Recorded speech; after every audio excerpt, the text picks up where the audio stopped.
5000ක් විතර වනිනවා මූදට එක වෙලාවේ. සමහර මිනිස්සු උඩින් පින්නෝ යටින් පින්නෝ හරහට පින්නෝ කන්ට ගහනවා ඕල්වෙන් ගහනවා. It's like MMA in the water.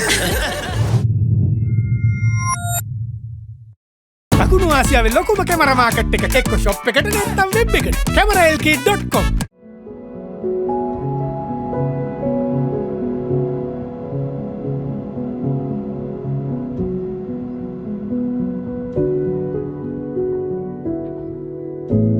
අයිබෝවන් මම දුෂ්යන්ත් වීරමන් ලංකාවේ බොහොම කට්ටිය මාව අඳුරන්නේ කලාකාරයෙක් හැටියට සින්දු කියන නටන කෙනෙක් හැටියට. හැබැයි අද මම ඔයගොල්ලන් එක්ක සම්බන්ධ වෙන්නේ අලුත් දෙයක් කරන්න. අපි ආසයි ජීවිතේ වෙනස් දේවල් කරන්න. ඉතින් මම මෙහෙම කොහොමද පටන් ගන්නෙ? මම ප්‍රශ්නයකින් පටන් ගන්නවා. මගේ ප්‍රශ්නය තමයි ඕගලන්ට ඕගලන්ගේ ජීවිතේ උත්තර හොයාගන්න බැරි ප්‍රශ්න තිබිලා තියෙනවද? ඔක හිනායන ප්‍රශ්නයක් මම ඇහුවනේ. ඔව් ඇත්තටම මම එහෙම අහන්න හේතුව අපේ ජීවිතවල ප්‍රශ්න තියෙනවා කියන එක ඒක අලුත් දෙයක් නෙමෙයි. හැබැයි අපි සමහරුන්ට සාමාන්‍යයෙන් ලේසියෙන් අල්ලගන්න බැරි උත්තර හොයාගන්න බැරි ප්‍රශ්න බොහෝ වෙලාවට හිටිනවා. මේගොල්ලන් නිකන් අර ගොඩක් සීකර්ස්ලා ගවේෂකයෝ වගේ. ඉතින් මේ ප්‍රශ්න වලට ඇත්තටම උත්තර හොයනකොට කියන්නේ අපි ඒ ප්‍රශ්න වලට උත්තර ඩීප් හොයාගෙන යනකොට අපිට බොහෝ වෙලාවට මේවට උත්තර ලැබෙන්නේ හරිම ෆිලොසොෆිකල් විදියට. එහෙම නැත්නම් දාර්ශනික මට්ටමක් තියෙන්න ඕනේ අපිට ඒ වගේ ඒ ප්‍රශ්න වලට උත්තර ගන්න. එහෙමත් නැත්නම් මේ ප්‍රශ්න වලට උත්තර ලැබෙන්නේ සමහර වෙලාවට ආගමික පැත්තෙන් එහෙම නැත්නම් දේශපාලනික පැත්තෙන්. ආගමික පැත්තෙන් ගියාම මොකද දේශපාලනික වෙනවා. ඒකින්ද අපි මේ දවස්වල කතා කරනවා හරිම පරිස්සමෙන් කතා කරන්නත් ඕනේ. හැබැයි මේ අහන ප්‍රශ්න වලට උත්තර හොයාගෙන ගියාම ඇත්තටම මට දැනලා තියෙනවා මේ ප්‍රශ්න වලට සැබෑ උත්තර තියෙන්නේ අපේ හෘද සාක්ෂියට එකඟව අපි උත්තර හෙව්වොත් විතරයි. ඉතින් අපිට හිතුණා අලුත් දෙයක් කරන්න හෘද සාක්ෂිය තමාගේ හෘද සාක්ෂියට සමීපව උත්තර දෙන්න පුළුවන් තමාගේ ජීවිතයේ තියෙන experiences ඒගොල්ලන්ගේ stories වලින් ඒගොල්ලන්ගේ ඒගොල්ලන්ගේ හෘද සාක්ෂියට අදාළව අපේ experiences share කරගන්න අපි පටන් ගන්න කියලා හිතනවා පොඩි podcast එකක්. ඉතින් මේ podcast එකට සම්බන්ධ වෙන්න ස්ටෙෆනි ඉන්නවා. එයාටත් මේකට මම ආරාධනා කරන්නේ මොකද ස්ටෙෆනි ඉතාමත්ම ලස්සන කතාවක් තියෙනවා ඔයගලන් එක්ක ෂෙයා කරගන්න. මේ කතාවේ තියෙන විශේෂත්වය මම හරි ආසයි කතා අහන්න. මම හරි ආසයි කතා කියන්න. මේ හෘද සාක්ෂියේ පොඩ්කාස්ට් එක අපි බලාපොරොත්තු වෙන්නේ මේ වගේ විශේෂ අවස්ථාවල විශේෂ ඒගොල්ලන්ගේ එක ජීවිතයේ තියෙන විශේෂ කතන්දර වලින් ඒගොල්ලන්ගේ හෘද සාක්ෂියේ තියෙන දෙයක් අපිත් එක්ක සම්බන්ධ කරගන්න. ඉතින් හැමෝටම මම ආරාධනා කරනවා this is our very first program. Program එකේ නම හෘද සාක්ෂිය. We are going to be very easy going. Welcome guys. This is Stephanie, my wife, and mama අනිත් ඒගොල්ලන්වත් introduce කරන්නම්. This is Natasha Fonseka and this is Mel. We call her Mel.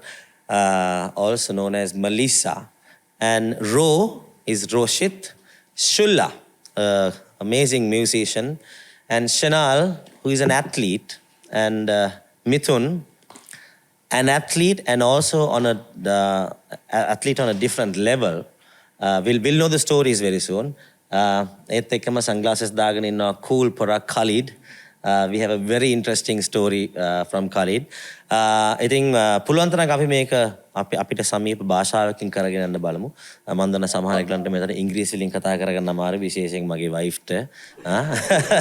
මේකේ විශේෂත්වය ඇවිල්ලා මං කිව්වේ මං ආසයි කතන්දර අහන්න, කතන්දර කියන්න. මේකේ විශේෂත්වය ඇවිල්ලා මේගොල්ලන් ඔක්කොම ගිය මාසේ මයි මාසේ කවද? was it 7 වෙනිදා. මයි මාස 7 වෙනිදා වියට්නාම් වල Ironman competition එකට සහභාගී වුණා. Ironman කියන්නේ බොහෝ කට්ටිය දන්නවා swimming, running and cycling වලින් එක්කහුව වෙලා තියෙන triathlon එකක් කියවන හරිනේ. It's called triathlon. කිලෝමීටර් 2ක් swim කරලා කිලෝමීටර් 90ක් cycle කරලා ඊට පස්සේ තව කිලෝමීටර් 21ක් දුවගෙන ගිහිල්ලා තමයි මේක කම්ප්ලීට් කරන්න තියෙන්නේ. මේකට මම සම්බන්ධ වෙන්නේ තාමත්ම හරි අමුතු විදිහට. මොකද මගේ වයිෆ් එක පාට මේ හිතනවා මේකට සහභාගී වෙන්න. ඉතින් මට choice එකක් තිබ්බේ නැහැ. එයාට සපෝට් කරන්න මම වියට්නාම් වලට ගියා. ඔයාගේ වයිෆ් හිතුවා ඒක කරන්න ඕනේ මේ නටාෂා හින්දා. Yes. මේ නටාෂා මේ ඔක්කොම ඇවිල්ලා අපේ යහළුවෝ කීප දෙනෙක් Mel and Ro and මේ ඉන්න ඉතුරු කට්ටිය ඔක්කොම Ironman එක ලංකාව represent කරපු athletes ලා. මගේ wife හරි ආසයි athlete කියනවනේ. මොකද එයාගේ ජීවිතේ පළවෙනි පාරට එයාට athlete කියලා තවත් එක්කෙනෙක් කිව්වා. ඉතින් අපි ස්ටෙෆනිගෙන් පටන් ගමු. මම ඔයාලට නිකන් හඳුන්වීමක් තමයි දුන්නේ මේකේ. ඉතින් මට ඇත්තටම මම ගොඩක් ස්පෝර්ට්ස් කරපු කෙනෙක්. මම පොඩි කාලේ ස්පෝර්ට්ස් කරනකොට අපි පොඩි කාලේ අපිට හැමෝටම يعني යම්කිසි විෂන් එකක් තියෙනවා. ලංකාවට ප්ලේ කරන්න එහෙම නැත්නම් ඉස්කෝලේ ප්ලේ කරන්න මැච් එකක් කරනවා නම් හරියට ස්කෝර් කරන්න. අතකොට අපි සීසනල් ටාගට්ස් තියෙන ඒ වගේ. මේ හැම දෙයකටම යම්කිසි පාඩමක් තියෙනවා අපේ ජීවිතේ. අපි වැඩි විදිහට පත් වෙනකොට මේ එක්ස්පීරියන්ස් එකෙන් අපි යම්කිසි පුරවැසියෙක් වෙනවා. අපිට මේ ස්පෝර්ට්ස් කියන එක ඉතාමත්ම අවශ්‍ය වෙන්නේ ඒ නිසා. හැබැයි මේ වැඩි විදිහට පත් වෙච්ච කට්ටියක් සාමාන්‍ය ස්පෝර්ට් එකට ඇරෙන්න ඉතාමත්ම අසීරු ස්පෝර්ට් එකක් කරන්නේ මොකද කියලා මට කියන්නේ ඇත්තටම තේරුමක් තිබ්බේ නැහැ. තේරුමක් තිබ්බේ නැහැ. අද වෙනුත් මට ඒක ඇත්තටම තාම දැනෙලා නැහැ මොකද්ද මේ තේරුම කියලා. හැබැයි මේගලන් හරහා මේගලන් කතන්දර අහනකොට මට තේරුම් ගියා අපි මේ සාමාන්‍යයෙන් එක්ස්පීරියන්ස් කරන දේවල් වලට ඇරෙන්න මේ ලෝකේ හරිම එක්ස්ට්‍රීම් දේවල් මිනිස්සු කරනවා. ඒ එක්ස්ට්‍රීම් දේවල් කරාම ඒගලන් ජීවිතවලට ඇතිවෙන එක්ස්පීරියන්සස් වලින් ඒගලන්ගේ ජීවිතයේ තියෙන තවත් එක්ස්ට්‍රීම්ස් වලට ඒගලන් යන්න පුළුවන් වෙනවා. ඒක තමයි මට මේකේ මේ මට අද මේ හෘද සාක්ෂිය කියන ප්‍රෝග්‍රෑම් එකට මේ Ironman එකට සම්බන්ධ වෙච්ච කට්ටියට ආරාධනා කරන්න හිතුනේ. ඉතින් මම කියන්නම් ඕගලන් දන්නවා ස්ටෙෆනි කියන්නේ කවුද කියලා. වොයිස් ටීන්ස් වල හෝස්ට් කරන අපේ හැමෝම ලංකාවේ ආදරය කරන මගේ wife. She's a host in profession. By profession she's a host and she sings a lot. She dances, but she never was an athlete. Never. Right? So I'm emphasizing on that because my wife gave me a huge surprise by telling me just 2 months before the Ironman that she's taking part to swim in a rally. As a member of a rally team to swim 2 kilometers. So all I know is we've swum in the pool and this swim is on the sea and in the pool I have seen us swimming very well but not so much like a professional swimmer because you could only swim with a head up, head above the water, right? So and this is what I'm telling you. This story becomes crazier, right? So I'll hand it over to Stephanie Siriwardhana to tell us your story. All right. Thank you, Mr. Husband. Yeah. Hari, අතට කිව්වොත් he's right. මං නිකන් chill එකේ swim කරන කෙනෙක්. So I don't want to wash my hair every time, so I keep my head up, out of the water. And එක දවසක් මං Instagram බලනකොට දැන් නටාෂා මගේ යාළුවා මං දැක්කා පින්තූරයක් එයා ওই රෝෂිත් pool එකේ hat එකක් දාලා swim cap sorry කාම hat එකක් That's the problem when you're Canadian. When you're half Canadian, you don't learn proper English. Or when you're not an athlete. Or when you're not Canadian. Yeah, when you're not an athlete. Yeah, okay. That's not my mix, by the way. No. Mama cap and then hambila me hat kino. Anyway, moving on. Hari, but also I'm not Canadian. I'm Lebanese, Italian, Portuguese. Yeah, but you have a Canadian passport. Oh my God, you're not supposed to say that. Why not? Okay. Actually, I don't know why. I guess that's fine. No, it's okay. All right. Oh my God, I'm hyperventilating. Hari, so man dakka me pintura with Natasha and Roshith by the pool, and itna podi tag ka kiwa oh Vietnam Ironman here we come or something like that. Anyway, I messaged. I said, "What are you doing swimming?" Number 1. Number 2, what is happening in Vietnam? Mata Vietnamese kෑම ගොඩාක් ආසයි. When we were dating, අපි date කරන කාලේ So when we went to the States, I wanted to eat Vietnamese food because I love it so much. And then I told Dushyanth, අපි ගිහලා Vietnamese කමු. එයා කිව්වා හරි okay. පළවෙනි දවස්. දෙවෙනි දවස අපි ආයෙ Vietnam. Okay හරි කමු. Okay, you like Vietnamese food, so you're interested in Vietnam. In the third day, I don't want to eat this. And මං හිතුවා Vietnam, I need to go. I've always wanted to eat the food. And I asked Natasha. Natasha කිව්වා මේක competition එකක්. we අපි swim කරනවා, දුවනවා, cycle කරනවා. ඇත්තට අපි swimmer කෙනෙක් හොයනවා. එහෙනම් මං කිව්වා, oh that's interesting. දැන් මං හිතනවා එයා දන්නවා මගේ මොලේ හිතනවා I want to check this out. Yeah, something I like to tell about Stephanie is she doesn't think too far. I mean, it's bliss. Again, it's a blessing. She doesn't, one can call her naive, but at the same time, මම හිතනවා ඒක blessing එකක් කියලා. මොකද වැඩිපුර හිතන්නේ නැහැ. මොන හරි කරන්න ඕන නම් jump into the water and then she'll do what is necessary. මැදින් හිතනවා. ඒක හැබැයි යාගේ යාළුව දන්නවා Natasha. So I think she Natasha kept telling me, oh no, it's a very serious thing. You need to commit to it. I'm like, yeah, okay, let's do it. I want to sign up.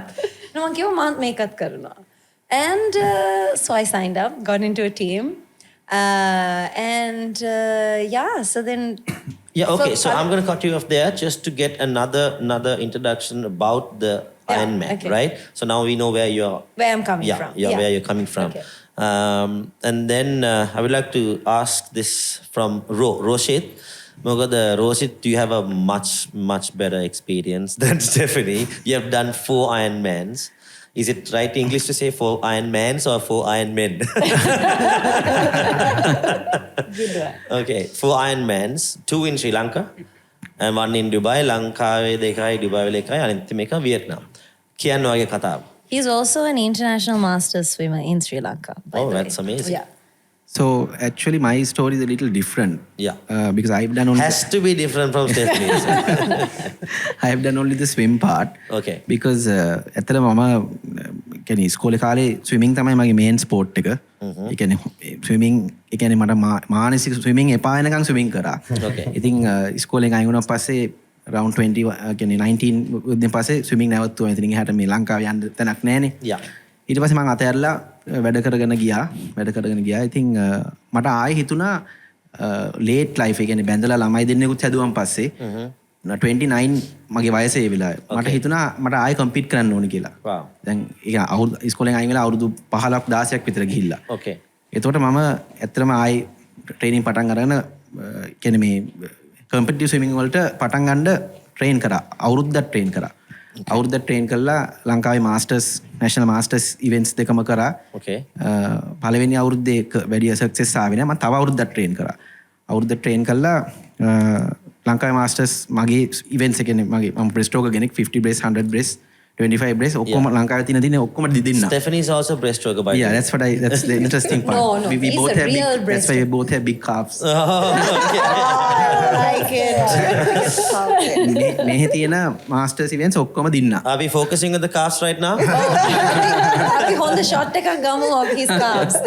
Flex it. Stephanie is always ready to show off her legs. Oh yeah. No, but bro, Okay. show your calves properly. ඒක හරියට පෙන්නන්න ඕනේ. And then so මෙහෙ ඔක්කොම දින්නා. ඊට පස්සේ මම international masters events වලට ගියා. මැලේසියා ගියා. ඒ ගිහිල්ලත් දින්නා. Okay. කියන්නේ gold medal and silver මගේ events So වල. this is you are representing Sri Lanka? No. So when you go there, it's like you're from Sri Lanka, but you're Okay. representing yourself, but you Okay. represent whatever country that. Okay. But you have to have the time.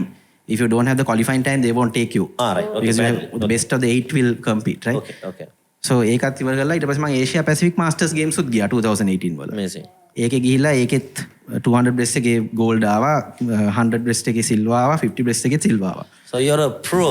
No, I mean I wouldn't say that. I'm saying so because I wanted to rekindle my dream and start doing it at that time. Okay, I So- understand. ඉතින් ඒ ඔක්කොම කරලා ඉවරලා ආයෙත් මට මතක් වුණේ මොකද swimming කියන්නේ very lonely sport එකක් නේ. Training not you train with a squad but very competitive.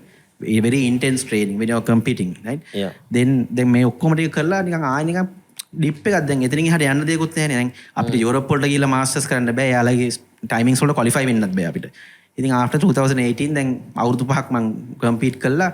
ඉතින් එහාට යන්න දෙයක්වත් නැහැ. දැන් ඊට පස්සේ ආයෙ නිකන් පොඩි ඩල් එකක් ආවා. මම ඊට පස්සේ ස්විමින් ඔහොම අතහැරියා ආයෙ. second time අතහැරියා. Okay. ඉතින් එහාට යන්න දෙයක් නැහැ නේ. Right.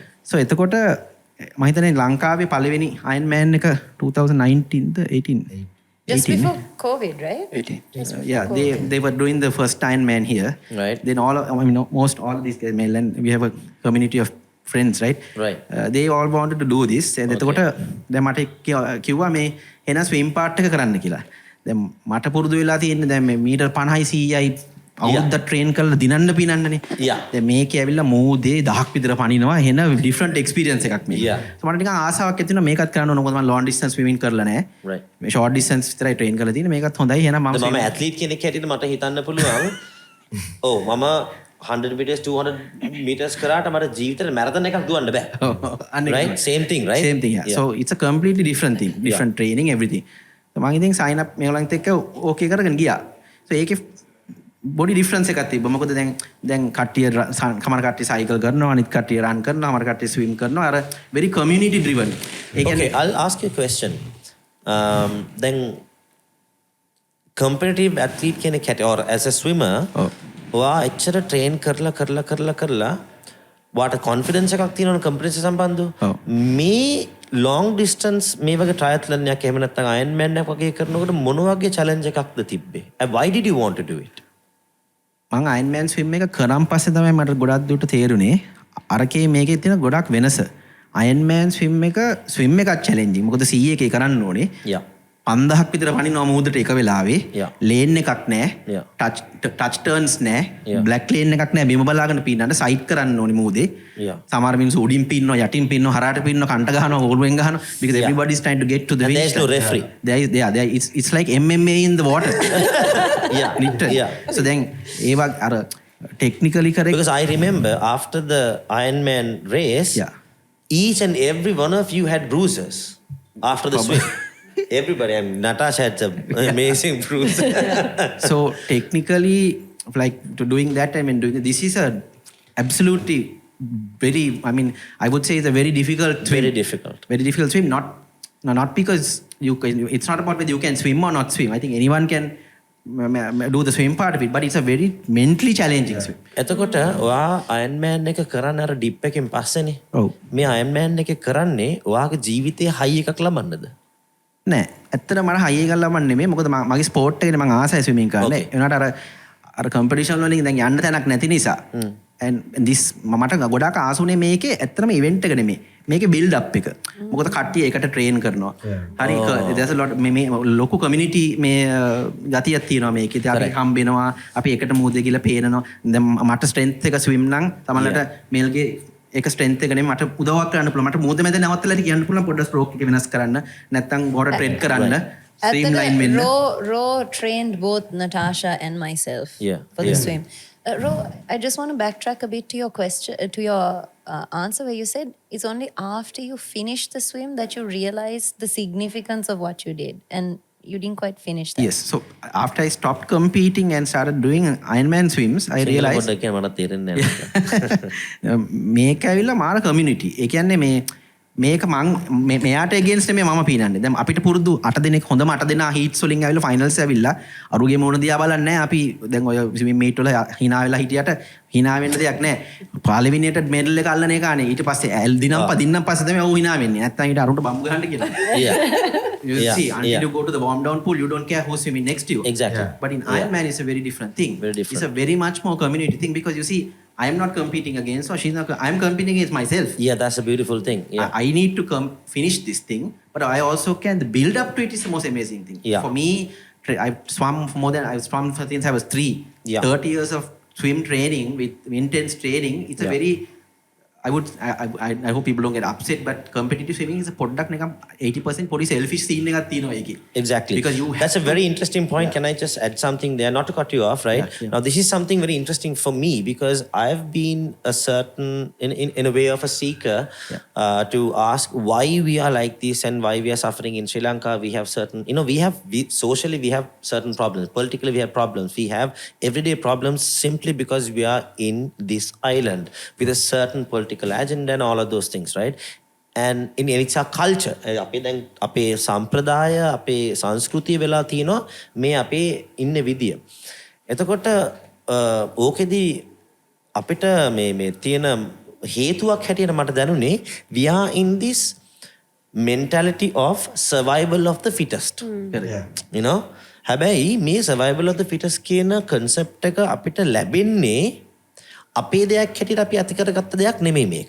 මොකද අපි ඇත්තටම මේ දකුණු ආසියානුවේ මේ ශිෂ්ටාචාර ඉන්දු නිම්න ශිෂ්ටාචාරත් එක්ක බැලුවම අපි හරිම රිසෝස්ෆුල් විදියට ගංගා ආශ්‍රිතව අපේ ශිෂ්ටාචාර හදාගත්ත හරිම උසස් සිවිලයිසේෂන් එකක් තිබ්බ ශිෂ්ටාචාරයක් තිබ්බ මිනිස්සු. මේ අපිට තිබිලා තියෙන්නේ හරිම co-existing.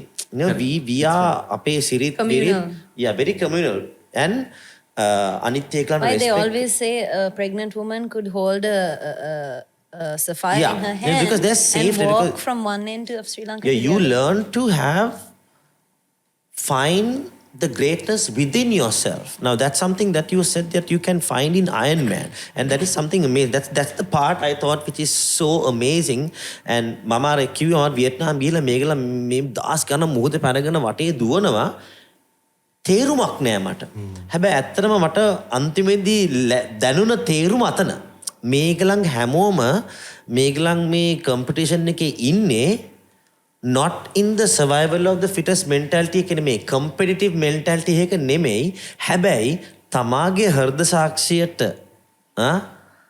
උත්තර දෙන්න අන්න එහෙම එකක් තියෙන. So that's what I thought it was so beautiful this competition was. මේකෙන් ගන්න පුළුවන් වුණා මට සෑහෙන දේවල් අරක ආයෙ කරනවා නම් ඒකේ core values වෙනස් කරලා compete කරන්න පුළුවන් විදියකට මේකෙන් සෑහෙන දෙයක් මම ඉගෙන ගත්තා.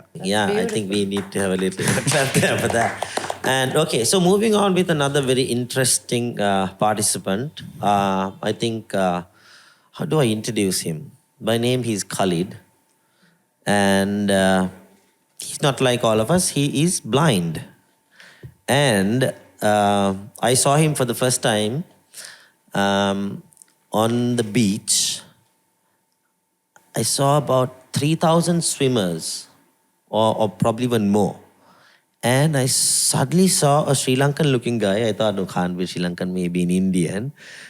And his eyes did not look normal, right? And my question was, wait a minute, is he blind? And then I saw a guy next to him, and he was giving him the blind guy some water and all that. I'm like, man, they're really a team. They are like One. Yeah. They are one, and I did not understand how is this possible, because I know it's not possible to swim for so much, cycle for so long, and then run. And then I'm thinking, there's a guy helping out a blind man, or to swim, and it was so much for me to handle, and I couldn't take my eyes off these two for a while. So, ladies and gentlemen, this is Khalid, the man I'm talking about, the swimmer or the Ironman. The cyclist, the swimming. Ironman, yeah, who did all three. And he not only swam, he did all three. And Mithun was his loving partner who basically was tied on to Khalid and who did the full race. I'm sure my lingo used to introduce you guys would have been all over the place. But Khalid and Mithun, please tell us your story. By the way, මේ සිංහලෙන් කියා ගන්න පුළුවන් නම් වැඩි හොඳයි. මම ගැන පොඩ්ඩක් මුලින්ම කියන්න. Yeah. සිංහල කොහොමද දන්නේ? ඒක ගමන. භාෂාවෙන් කතා. Yeah. Okay. කලින් මට ස්පෙලිම තිබුණා 2011 වෙනකන්. So 2011 න් තමයි පේන්න තු ගියේ. Oh wow. And by the way, even as soon as I found out he's from Sri Lanka, I was like, wow! I was ecstatic again. Sorry. පේන්න තු ගියට පස්සේ මාස 6ක් වගේ මම ගොඩක් ඩිප්‍රෙෂන් හිටියා. So Can I ask, කොහොමද ඒක වුනේ? If you don't mind sharing a bit of your journey. I had a severe eye pain. Okay. And the injection තමයි හරියට. Okay. Doctor mistake එකක් කරා. Mostly. So and then I fell. මම ගොඩක් වැටුණා ජීවිතේ. කියන එකපාරම පේනුම තියලා පේන්න නැතු යනවා කියන්නේ it's not an easy thing. Yeah. Yeah. මම කොයිතරම් කියන්නේ suicide කරන level එකට ගියා. I had tried 3 times. Oh wow. So, but luckily, it didn't happen. Yeah. Surviving still. But and then one of my cousin who came and spoke to me and එයා කිව්වා Khalid අනිත් කට්ටිය වගේ ඔයාලගේ life එක අරන් යන්න පුළුවන්. ඔයාට දෙයක් කරන්න පුළුවන්. You can make changes in others' life. Come on. Sharing your stories. Yeah. So and then I said මම කිව්වා මට යන්න ඕනේ පාත් එක පෙන්නන්න. So ඒක මුලින්ම ආයේ අලුත් life එකක් මම start කරන්න ඕනේ. Yeah. Just like nursery එකට ගිහිල්ලා. මේ ඇවිල්ලා වගේ cousin. This is my cousin. What is his His name is Siddiq Ahmad. Siddiq Ahmed. I think he's a wonderful human being to guide another person like this. So ඊට පස්සේ මම එතනින් තමයි පටන් ගත්තේ first මුලින්ම අපි පටන් ගන්න mobility training කියලා. ඒක white cane එකෙන් යන එක. So ඒ train කරන අවුරුද්දක් training එකක් යනවා. මම 1 week එකකින් ඉවර කරා. So basically to be independent. You learned the entire 1-year program in a week? Yes. Come on. Oh, wow. Oh, that deserves it. Like, you're exceptional. So because it was a big chance because I had my eyesight. So it's easy to explain the instructor to teach me very easy. Right. So it was එතනින් පටන් ගත්ත එක තමයි. Sorry, I didn't get you. What do you mean you had your eyesight? before. He wasn't blind from birth. You had your eyesight before. All right. Okay. So it was a big advantage. Oh, right. So this is a very special case, right? This is not normal where, most people are blind in their birth, right? Yeah, that's So fine. a doctor injected Yeah, him. yeah. And That's then, why this is. Yeah. So and මම sports කරේ නෑ පේන කාලේ. So හැමදේම පටන් ගත්තේ blind වුණාට පස්සේ. Wow. So මට ඕනේ මොන හරි අලුත් දෙයක් හැම වෙලේම try කරන්න ඕනේ. අලුත් දෙයක් කරන්න ඕනේ. So එහෙම තමයි පටන් ගත්තේ life එක. challenges පටන් ගත්තා. මුලින්ම challenge එක කියලා training mobility training ඉරුණාට පස්සේ instructor කිව්වා මට එක point එකක් දීලා කිව්වා මෙතන ඉඳලා වයතෙන්ට යන්න ඕනේ. ඒ කියන්නේ normally මම කොළන්නාවේ ඉන්නේ. කොළන්නාවේ ඉඳලා මේ කොම්පන්ජි විදියට යන්න ඕනේ බස් එකේ. That's a big challenge. No one is watching you. කවුරක්වත් ඔය බලන්නේ නැද්ද? තනියෙන් යන්න ඕනේ. Okay. instructor පිටිපස්සෙන් follow කරනවා. distance එකක් තියලා. Okay. දැන් යා දුන්න training එක හරියට කරනවාද කියලා. So ඒක ගොඩාක් ලොකු challenge එකක්. එකපාරම ඇවිල්ලා පාරට ඇතරියොත් යන්න දන්නේ නැහැ ඇත්තටම. So මම සාමාන්‍ය වමෙන් පටන් ගත්තා නම් දකුණු පැත්ත පාරෙන් ගිහලා ඉවර කරන්න. So එහෙම පුරුදු වෙලා කොහමද finally මම යන්න ඕන තැනට ගියා. between that ඒක මැද හරියේ තියෙන කණු වල හැප්පෙනවා, කාණු වලට වැටෙනවා, ඒවා දේවල් තියෙනවා. අලුතින් වාහනයක් ගත්තා වගේ තමයි. ඊට පස්සේ ඒක පුරුදුනාට පස්සේ දැන් බය නැතුව ඕන තැනකට යනවා. I used to මම ලංකාව වටේම මම travel කරනවා. ඔයාලා frustrate වෙන්නේ නැද්ද ඔක? beginning තිබුණා. හැබැයි මම හැම සැරේම මම දැන් දන්න සාමාන්‍ය අපි බස් එකේ ගියොත් බස් එක නවත්තන්නේ බස් ස්ටෑන්ඩ් එකේ නෙවෙයි. පොඩක් එහානේ. දැන් සමහර වෙලාවට මම බැස්සොත් කෙලින්ම කාණු ඇතුළ තමයි ලෑන්ඩ් වෙන්නේ. Yeah. Khalid, මට question එකක් තියෙනවා. කොහොමද වාට වාගේ තරහ? I don't know, maybe you didn't get angry, but if I was just imagining, if that happened to me, මම ගොඩක් තරහක් ඇතුලේ තියෙනවා. ඒක කොහොමද to move forward? You have to go past that. කොහොමද ඒක කරේ? මට හිතුණා beginning එක කරන්න පටන් ගන්න ඕනේ මොනවා හරි charity project එකකින්. ඒ කියන්නේ blind කියලා එයා society හිටියට එයාටත් එක responsibility එකක් තියෙනවනේ society එකට මොනවා හරි කරන්න. Yeah. So and then only I started run for their life program එක. ඒක තමයි මගේ first charity project මම join වුණේ. 5 kilometers run එක. Wow. So ඒකෙන් දැන් පටන් ගත්තා and then only I started my first sport was swimming. Okay. So Julian Bolin sir was the guide. So when most of the coach I went and asked Julian sir, can you teach me how to swim? Because I don't know to swim. පෙන්නතු ගියාට පස්සේ නේ ඔක්කොම පටන් ගත්තා. ඊට Julian sir කිව්වා නෑ පුළුවන් එන්න කියලා. So and then 1 year training එකෙන්ම මම 2012 මම join වුණා. 2013 national meet ගියා. para national meet එකේ 100 meters bronze medal ගත්තා. Okay, wow. Khalid, I'm gonna ask you something. දැන් මම මේ ළඟදී ඉඳලා inspire වෙලා මාත් දැන් swim කරන්න පටන් ගත්තා. I could swim about 25 meters maximum before, but now I can swim about 50 meters, right? I still find it very difficult to swim, to be a better swimmer. And your story වාගේ කතන්දරේ වා කියනවා වා මේක නිකන් හරි ලේසියෙන් කරා වගේ. දැන් මගේ ජීවිත කාලේ මම ඇත්ලීට් කෙනෙක්. හරි මම ක්‍රිකට් ගාලා තියෙනවා රග්බි කරලා තියෙනවා මට ස්පෝර්ට්ස් හැම දෙයක්ම කරලා. And he was really good so at for what he did. for me doing sports is a very simple thing, but for me to improve as a swimmer it's difficult. Is it your will or is it Julian Bowling a good coach? No, good. Julian, That's a tough question. How, What do you Julian ask? sir is a good coach. Yeah. Nobody can say. Yeah. No. That's like a trick question, Khalid. But No, I want to know. Like, I know that there's so much of fire within you, right? Like Stephanie said, I know why she said that. When something traumatic happens to you, right? It's that trauma can turn into a positive fire, or it could be just something that kills you within, right?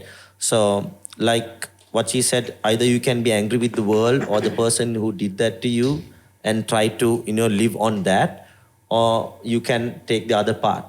So you clearly took the other path, I thought God has a plan. Come on. Yes. Yeah. He knows the best. So I think it's something I think it's a positive Yeah. Yeah. side. You are so inspirational. Your God is Allah. You're a Muslim. Yeah. Yeah.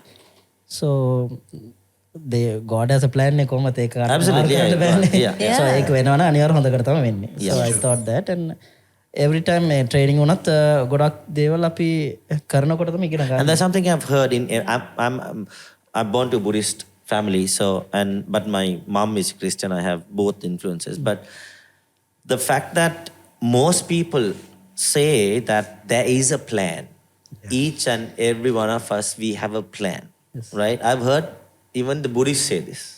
Me මැරෙන්න තියෙනවා නම් මැරෙනවා. කැඩෙන්න තියෙනවා නම් කැඩෙනවා. And what all of them are saying, and the බෞද්ධය හැටියට අපි දෙවියන් වහන්සේ දෙවියෝ විශ්වාස කළේ නැතත් අපි ඔය කියපු කතාවම කියනවා. Destiny, And it's interesting how,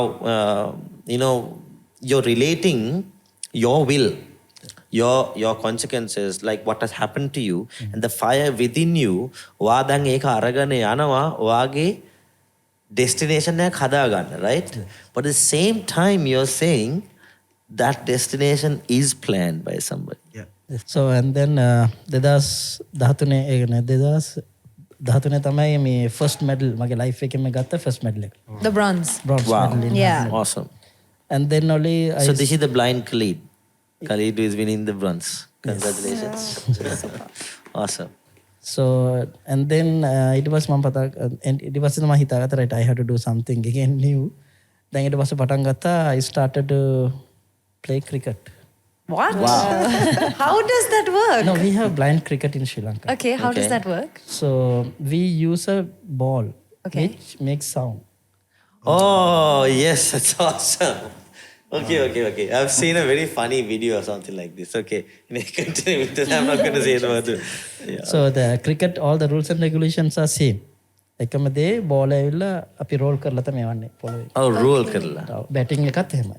Okay. We ඒක ඇතුලේ ගෙජ්ජියක් වගේ තියෙනවා. ඔව් ගිජ්ජියක් තියෙනවා. right. බෝල ඇතුළේ තියෙනවා ගිජ්ජි ගොඩ යකඩ බෝල් ගොඩක් දාලා තියෙනවා. Right. So ඒක එන සවුන්ඩ් එක අහගෙන තමයි ෆීල්ඩින් බැටිං ඔක්කොම කරන්නේ.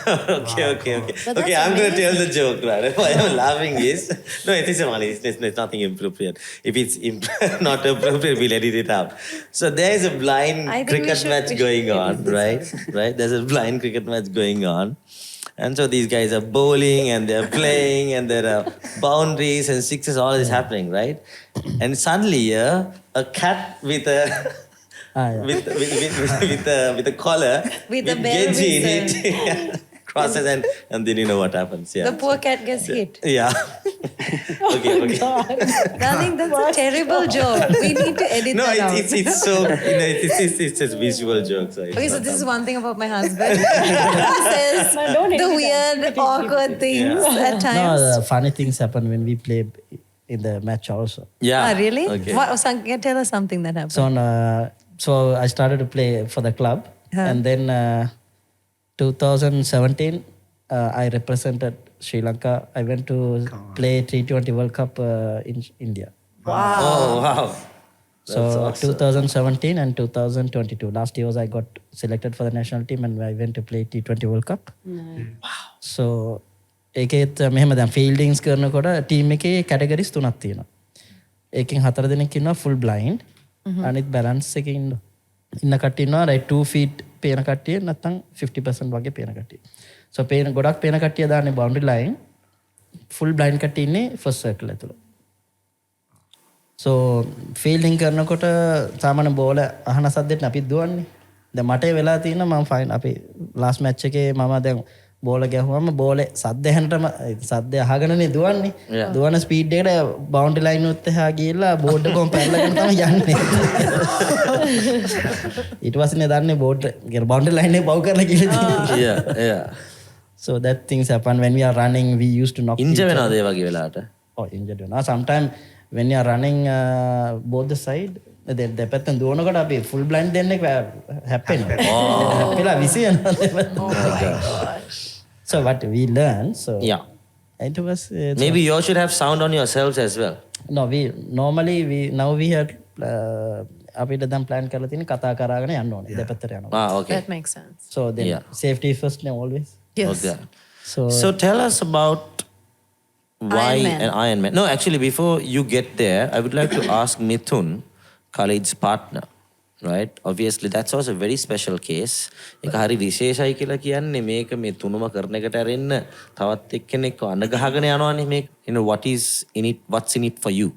I was going through a bad period of time, and I was having a lot of fun. I was after a bad breakup, so I had a lot of. I was going through a tough time, and I was trying to. I was partying. Wednesday, Friday, Saturday. Used to have a good time. Parents were worried, and then. But I was cycling at that time. I was cycling with a group of friends. One day, after cycling, one of my friends, Tisara, he started running right after our bike ride, and he was like, he was doing it all alone, and I asked him, "What the hell are you doing? Why are you so stupid? It's sunny as hell. We are done with our bike ride. Why?" And then he's like, "No, bro, I'm training for this race in Malaysia. It was an Ironman race that he was training for. I'm training for this." So, and then he gave me the details. I was like, "Oh, okay, cool. If you're running again, I'll keep you company." And then next week I met him again, kept him company for his run, and before I even knew it, So keeping company was your thing. that was my thing. I'm not taking part. Yeah. Just helping a friend out. Yeah. That's it. And then while we were taking part, while we were training, he was like, he said that I was getting pretty good at it. Although I was okay with swimming, I would survive a couple of laps. But what he said was, "Dude, you're getting good at it. Why won't you try and aim for an event?" And then I was like, "Okay, you do it this year.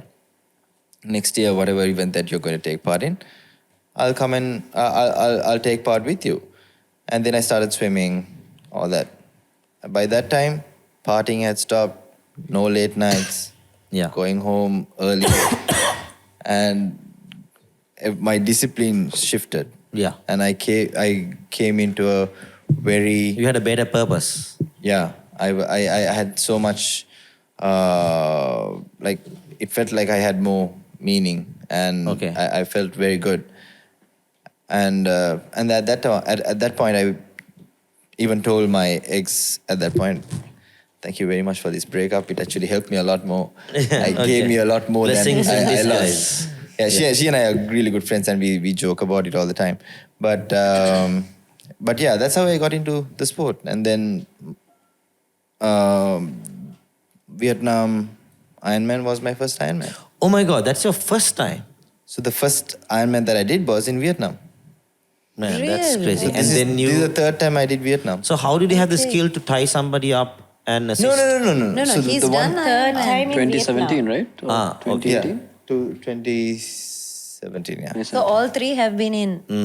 I have done 3 times. I had done Vietnam 3 times with this one. Previously, you've done it solo or all? So I have done 2 solos, and the one that we did just last month was with him. Wonderful. And So, this is doing all 3. Yeah. Okay.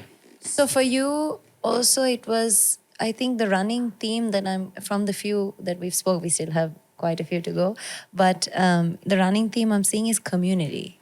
That community helps you break barriers that you think you have or come what the issue that we had, Tisara, myself, we had was when we were training, there was hardly anyone. We literally coached ourselves. We made all the mistakes in the world. We were getting injured. So it was just the both of us, and there was another guy called Hussein. Just the 3 of us. And then we did our own research. We did our own training. We did like everything, just the 3 of us. And now you train people for Ironman. Yeah, no.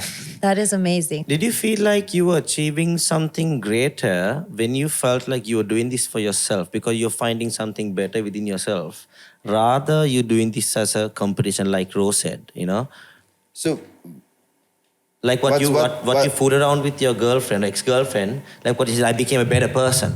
Was that of a more reason for you to keep on doing this? yes and no. Okay. So Tisara, myself, and Hussein, we always had that mentality. We are not going there to participate. We are going there to compete. Okay. Right. Awesome. So we were like in our age groups, we were always aiming at coming in the top 10 in our age groups. Wow. So we would put our heart and soul every single time Okay. we go for training. So Amazing. that mentality kind of, I guess, Tisara also. Can I ask why? From where did that come from? Where I have did that always fire been. come from? I have always been a competitive person. In school, I was doing all the track events. So it's out of habit. It's out of habit. Okay. Although from the time I left school till the age of about 29, 30, I was just partying. I didn't do anything. I didn't do any sports. Nothing. I think age 28 seems to be like a very revelatory year for most people. At Yeah. 28, you realize things you shouldn't do and start with. I think we have a similar age, maybe it's 80s. Yeah, I can relate. I can relate to that too. Yeah. Actually, so can I. We have old people in the house, no? I think I just revealed everyone's age. So let's go to the youngest here. Who is that? That's Shenal. Yes, that's me. So Shenal, you placed number 13 out of 75 contestants in your age group. That's correct, yeah. Wow. Tell us about it, please.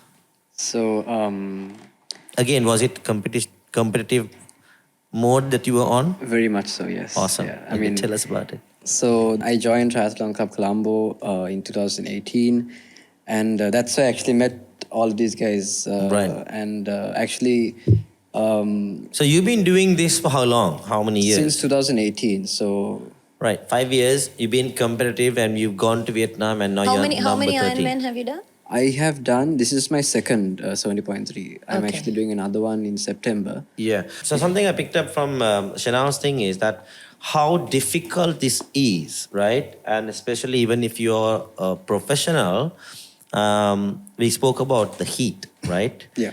And something ridiculously amazing.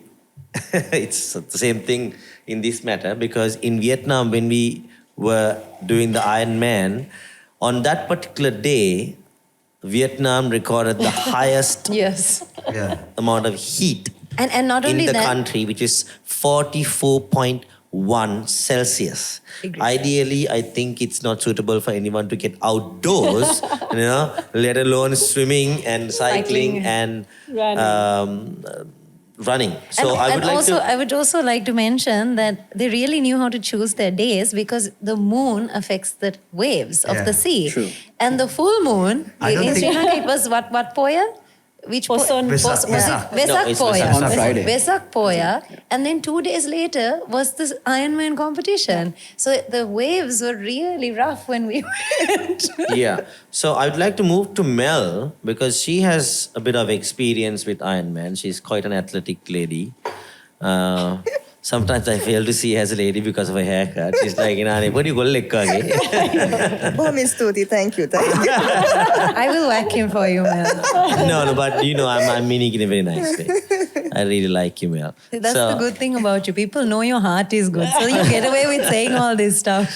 No, okay. So, Mel is someone I look up to because of she's like a little this tiny little thing, but can be so very explosive, but not in a bad way. It's in a very, very inspiring way. That's how I see you, Mel. And why I'm coming from this very difficult ideology of the idea of heat and all of those things, and coming to you, I want you to give us an explanation. What was your experience? You have done this before so many times, and what was Vietnam Ironman for you this time? I think so. I've done 5 in total. The first one was in Sri Lanka, and that again I started like really raw as a runner. Yeah. And then the next year I was like, I'll take it on and do the bike and the run. And then I remember දැන් සිංහලෙන් යන්නේ. Yeah, සිංහලෙන් කියන්න. සිංහලෙන් යන්නේ golf race එකකින් 6ට ඔක්කොම පීනන කට්ටි දැක්කා. Okay. සමාවෙන්න මගේ සිංහල 160ක් විතර ෂේප්. සිංහල ටිකක් Stephanie වඩා හොඳයි හැබැයි. සිංහල ටිකක් මම උගන්වලා That is තියෙනවා. Oh, thank you. ඒ වචන නම් That's a කියන්න beautiful බෑ. thing. That's a beautiful thing about this community thing. You guys are doing a sport as well as you're learning a language. ඉතින් ඇත්තම මම එච්චර එක්සර්සයිස් එම වගේ පොඩ්ඩක් කම්මැලි පොඩ්ඩක් ලේසි Okay. කොහොමත් අපි ගෲප් එකකින් සපෝට් සිස්ටම් එකක් තිබ්බා ඔක්කොම එන්න අපි දුවන්න Yeah. එන්න අපි ට්‍රේන් කරන්න ඇත්තම ගොඩාක් කට්ටි බ්‍රෙක්ෆාස්ට් එක තමයි කැමති ඒ ට්‍රේනින් ඉවර පස්සේ තමයි ගෲප් එක ඒක තමයි the goal එක බයික් රයිඩ් එක නෙමෙයි කොහොමත් එම වගේ අපි ගියා ඊට පස්සේ මම 2019 එක two legs එක කරුවා ඊට පස්සේ මම බැලුවා බලන්න මේ පීනන්න බෑ කරවලයි කට යනවා මුදුවට බයයි ඇත්තම බයක් තිබ්බා කොහොමත් මම හිතුවා හරි කරන්න ඕනේ වෙයි දැන් next level එකේ push කරන්න ඕනේ අපි රෝෂිත් කියන්න පුළුවන් එයා පීනනවා ඒක තමයි අපි support system එකක් තිබ්බා මුදුවට දැන් තාමත් මේ සැරෙන් වියට්නාම් ගියා අපි support system එකක් තිබ්බා මුදෙන් රෝෂිත් එනවා එන්න කරන්ට් හොඳයි හරි කමක් නෑ එන්න එයා එක තැනකින් ඉනවා මහන්සි වෙනවා අපි ඇත්තම සිග්නල් එක දෙනවා ඔයගලන්ව ගෙන්න ගන්න. ඔව්.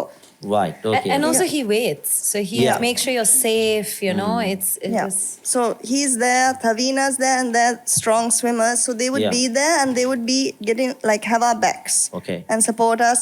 They're getting tired out there, but they're gonna make sure that So you're just floating or are you on a So you tread water. not on a surfboard or anything like basically it's like in swimming they call it breaststroke kick downwards for me, and Tavina would do like a single, it's called egg beater kick, and you wait and chill out there. Okay. Good time. Okay. So you're staying in one do you get tired? Yeah. Of course. You get tired. because there's current and there's waves and stuff, right? So they're taking it for the team. So they're like, our load gets lessened, and our worry, they're sharing our worry and our stress. I'm beginning to think, maybe I might be able to do this with this kind of support system. But honestly, it's true, you can. Yeah. And for me, I know these guys, like you were saying about it being like they go in for a goal and deadlines and stuff. But for me personally, it was about wanting to be there and support each other and help each other in the sense of I don't mind that, because that for me I gain a lot from it, because I know that I'm like there's people have got my back, and I know that fuels me and keeps me going, that gives me strength, that gives me support. And I think that's the biggest thing. When Khalid was mentioning, he didn't want sympathy, he wanted support, and that's what got him going and drove him there. It was the support that took him and propelled him forward, and that's what drove me, and having that, knowing that there's a community and there's a group of us doing it together as well, it really just engages me and motivates me to do it. And it's not on the day, because on the day so many things happen, it's unpredictable, right? You can never predict. Upset. I saw you and I was watching you in Vietnam. You were like such a pro, right? and you're so prepared and very disciplined. And I saw you finishing off with your dad's hat. Yes. Tell us yeah. about it. It's my dad. He was really shocked about any form of exercise. For him, his exercise was going to the golf club, doing one round, and going to the bar. So Okay. that's his level of exercise. So, but I Okay. know that he was very proud of the whole family, actually, because I have my sister, my brother-in-law, and my brother. We all do Ironman. So it's Yeah. a family thing. Even Oh, my wow. mom is very sporty. But my dad was like my biggest support. He'd be very proud of the fact he didn't see why we would train so much and do so much exercise, but he was very proud and he would always Yeah. boast. So every Ironman I have taken the hat, so he's running through the finish line Yeah. with me. Yeah. That's so beautiful. Because some parents, I think, don't understand their children. Yeah. Because maybe it's their own little, past experiences or trauma, and they don't understand the new generations because they don't speak the same they're not in the same frequency. And this happens, I've seen this very much in Sri Lanka, that, the older generation does not comprehend the new generation. Aluth ekala mehemai. It's not just the parenting, I see this generational gap, even in our industry, in music, entertainment and all that, And, when new music comes, they are like, meva hari naha. The older generation always.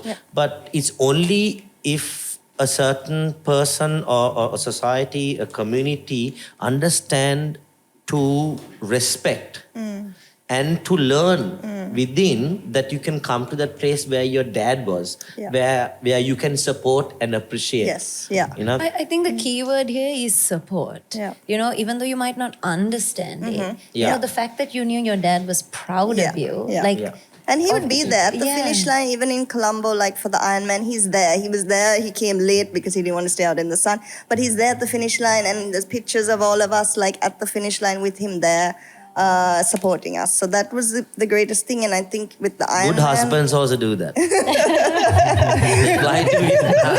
Good husband. It's so funny because Dushyanth had just done his ACL surgery. Sorry, I'm going back. I've broken my knee. And he could barely walk. And to finish off, you have to run another 100 last 200 200 meters meters. with your team if you are doing a relay. And so we had only 2 minutes till we were disqualified. Because Yeah. it was because you have to finish it in 8 hours. 8 hours and 30 Yeah, so 30 we minutes. finished in 7 hours, 59 minutes and 34 seconds, I believe. That's when we 36 finished. seconds. 36 seconds. So you all basically survived with 24 seconds. Yeah, Didn't get disqualified. So what we did is, we're running and he was there with the phone and you see I'm trying to capture he's this, trying right? to capture And the now final run. and he's like, the camera's just like, go guys, go. And then he's running with us because he was ahead of us. And then all of a sudden you see him limping and all you see is us running at the distance and he's just like hopping. I'm sorry, it was just, we're gonna tag that clip on this Yeah, because it's just such a good clip when you know the backstory. Yeah, so it's basically out Sorry, of love. Mel, back to Yeah. you, Mel. The feeling of I think it's Then the the loved support, ones, and yeah. also it's not about the day. On the day, anything can happen. You can never prepare. You can have a brilliant day, or you can have a terrible race day. Yeah. But for me, it's about the journey and the story that got me there, and Yeah. the family and the friends of doing it all together. Because otherwise, it'd just be like, okay, I'm doing this, but for me, there's no purpose in that. For me, the purpose was community. And I think we come from a community that are really close and bonded. And also, it's not just about doing it, but there are different aspects of it. There's health, there's fitness, there's like that sort of thing as well that's undergirded in this, because Yeah. it's you're exercising, you're forming friendships, you're making relationships, but also like the health aspect is something that's really, it is, because Yeah. like you said, now this day and age, there's lots of illnesses, there's sicknesses. How do you people feel have- it? How do you feel doing the whole thing? You have done this many times. This is the last time you did it. This is 44.1 Celsius. How do you Yeah. feel it? degrees Celsius. It was ridiculously hot. Yeah. It was dangerous. It was dangerous. There were people who were Yeah. airlifted to Singapore because Yeah. there was... There was so an I think- Australian Yeah. whose liver failed. Yes, he right. had... I have a video, right, of this Asian-looking guy. Mm-hmm.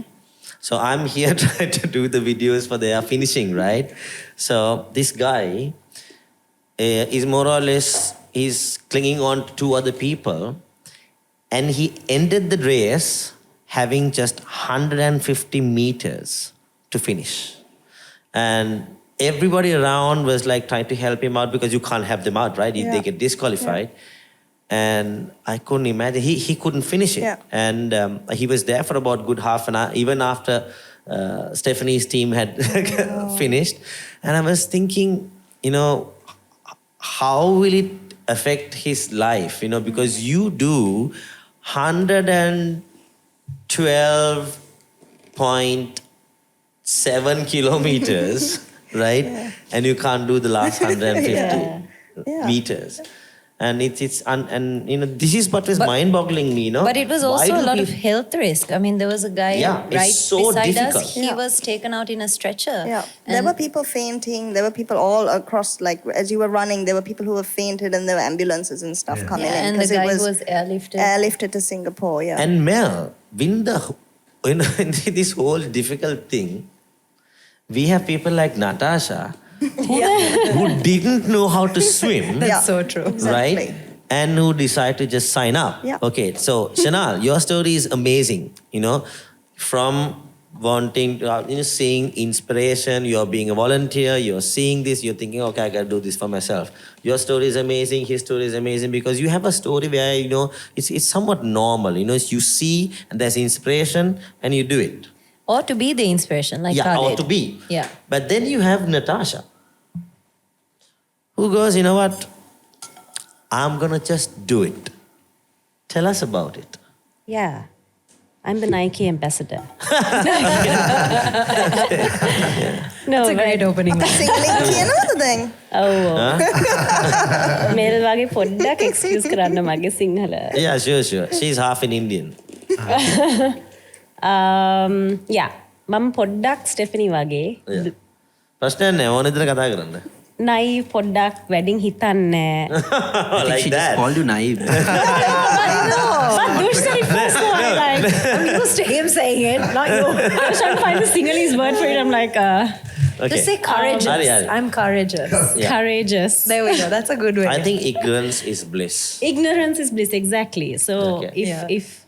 if there was a name to ignorance is bliss, I would be that name. Okay. Yeah.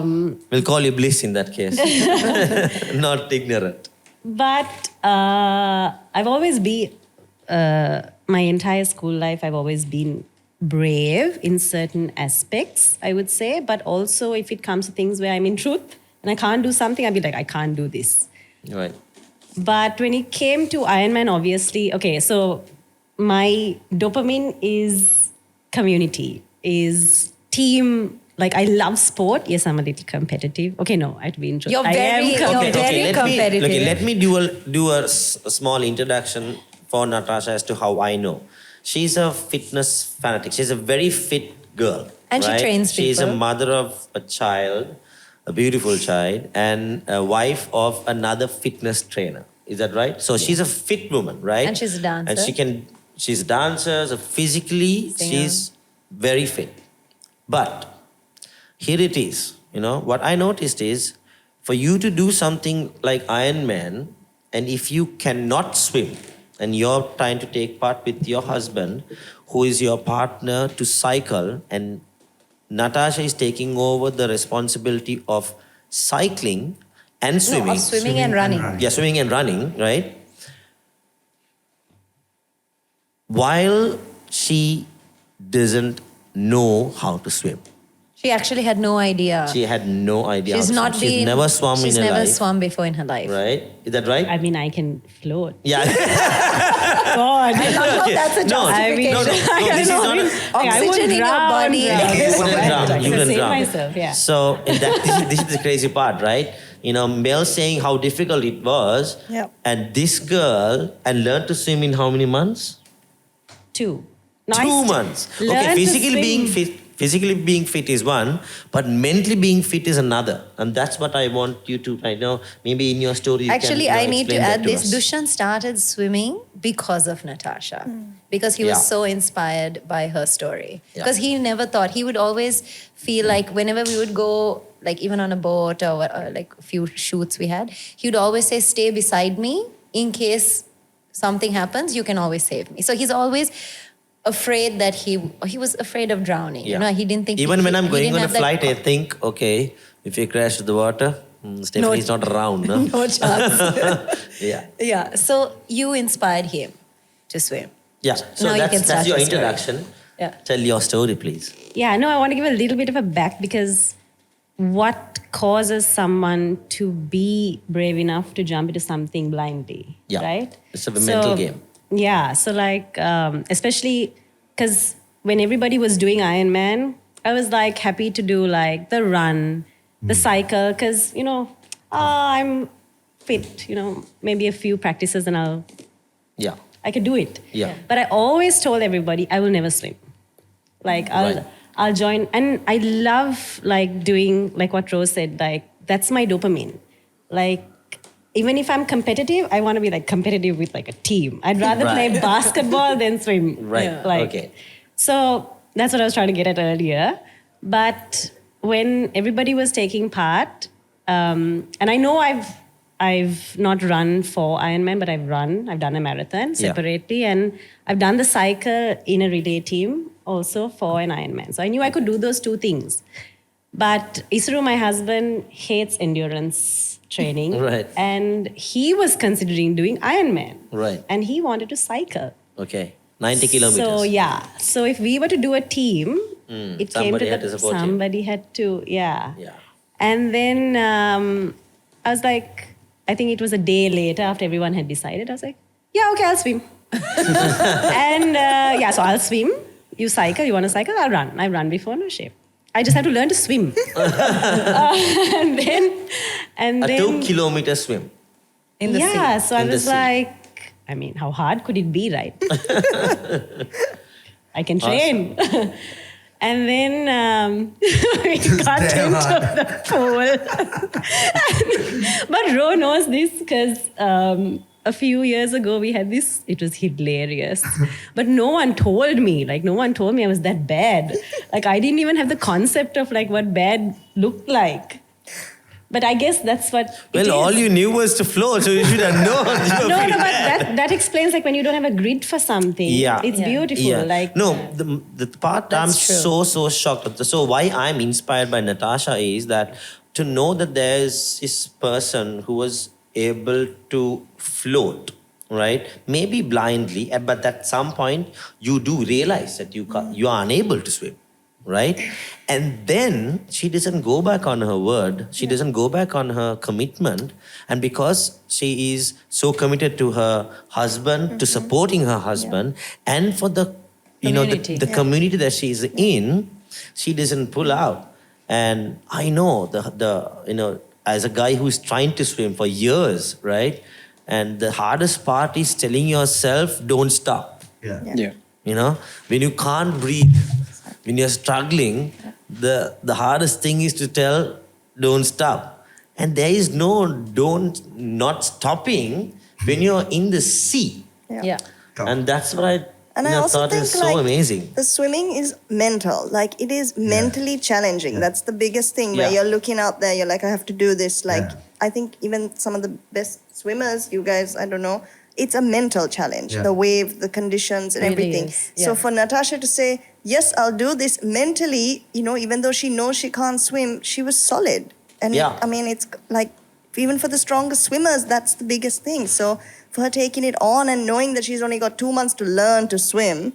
And then I even went swimming with her I still later can't on fathom it. into that, and I'm like, she thinks she can swim.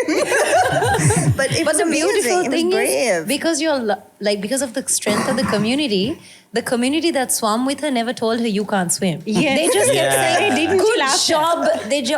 They never laughed at her. It was always positive affirmation. So this is why I say Stephanie is naive, right? Okay. So she How? comes I was trying to home. say something nice. Right. So now we all know in the community that she can't swim, right? But everybody is encouraging her by saying, oh, good swim. And then my wife comes home and says, darling, you have to see this girl, Natasha. She's an amazing swimmer. Because she's convinced She by all looks so the... professional when she swims. Like her Stephanie is stroke convinced by all the professional. all the support she's getting. Anyway. So why I blindly, obviously. So it's exactly what everybody was saying and what Mel was saying.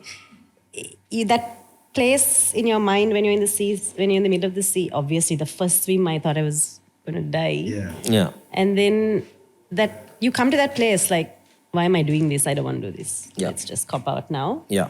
And then you see Ro and Thavi and people who are literally waiting there in one place, and you're like, how can I cop out? They're Yeah. like waiting for me, like right there. Yeah. And then you don't. Okay, so another interesting story. That's an amazing story. I mean, honestly, for me, I have been inspired by you. So kudos to you, and actually to all of My you teddy guys. bear Right? swimming has inspired you. Yes, it has. And by the way, guys, I'm secretly learning swimming. I'm so learning to secret swim. anymore. Yeah, I'm learning. Don't to say swim. from me. Yeah. That will be She's like a been giving some disaster. tips. Actually, I've Hopefully been I'll be sharing coming. all the tips Ro has given me with him. Yeah. Actually, one thing now from all these conversations, I am learning during the podcast as well. I need to talk to Mithun to ask how much I must charge these people. Yeah. So I want to get back to Khalid because we actually haven't spoken about his Ironman experience. But Yes. before I get there, I want to speak to Shulla. Oh, yeah. Shulla is an amazing musician. I had the privilege of performing once at a corporate event with him. So he's a great soul. I like his spirit. You know, he's Thank very you. friendly. He's like You're the first very person that has told me that, Dush. no, I'm telling you, Thanks. I've felt very little negativity in you know, and your story is not so much like that, and Yeah. that's why your story is amazing, Yeah. right? So, without me giving any parts of your story, tell us why Ironman, how Ironman, And how he the did the swim. how the hell did you do it? How the hell did you do it when you have a phobia Yeah. to water? Okay. Why Ironman? I'll tell you why Ironman first. So, truly, two friends of mine who's also a part of our community, Shane and Jude. Okay. These two decided to do Ironman. For the first time, they have not done it before. I had done it before once. I had done the cycle when in 2018. I He's did a the cycle. super cyclist as well. Okay. So, So you have done this before in that level. I did the cycle in a relay team. But your swimming is the Swimming I had never done. But why I wanted to do Ironman was because these two signed up and they said they are going to do it. At the time, one guy shoulder had popped. No way was he swimming. And the other guy has a phobia. He can't swim even in a pool. So I thought, you know what? These guys need a swimmer. But you could and take I a shower. Yeah, I mean, let me come to the showering part. Yeah. Sure, name Yeah. And then, so somehow or the other, I thought I'll sign up because I'll do the swimming part for them. And I also didn't really think too much about, oh my God, it's a sea swim, it's gonna be like this, current and this and that, nothing in my head. Okay. I just thought I'll do it. Yeah. So go ahead, call him naive now. Yeah, I am also Yeah. naive if you really want to say it then. Yeah. But then some or the other, I signed up, and for me, water has been a trauma. So I'll tell you, I think as a kid, I've been bathed very violently by a couple of people. Okay. But family, family, and that caused me to be very traumatic towards water. Yeah, So I for me, understand that now. until I was around 25 years old, I couldn't stand under the shower directly. Yeah. I used to just first put my hand, Yeah. wet my hand a little like this, the other hand, then put water on my face, put my leg a little, and then slowly I slip into the shower. But that also just like 2-3 seconds. And while I'm under the shower, I'm like, that's it. Yeah. I was so scared because I couldn't breathe under the water. I'm not going to repeat the joke. But Because that's how Shula learned to swim. Yeah. Do his breathing. In the shower. trust me, it was so until I was like 25, I couldn't. But then I started doing ice baths. We started doing ice baths for the Ironman before that I cycled. That ice bath was what really kind of broke that fear of water for me. Okay. That was the beginning stage of where What I about started. the ice bath helped Because you? ice baths are damn tough. Like, imagine staying. I've never done one, so. We used to do like -4. We have done, I think the very cold. hardest we did was -4. And like you wait under the ice up to your neck and you're like, you can't breathe. It's just mental. I think water, I agree with Mel. Water, anything with water has to be mental. It's just your, if Yeah. your Yeah, I mentality is agree with strong. that. It's so true. I agree with that. Are you 100%. familiar with whatever the trauma that you went as a child? Do you remember? Yeah, I remember. Like, it's just pure choking on water while being bathed. It was just as simple as that. So you were old enough to remember? Yeah, I was 7, 8 years old. I can't Okay. remember. I have memories of it. Right. But then when it came to the swimming thing, so I am a person who has done sport in my life was sport.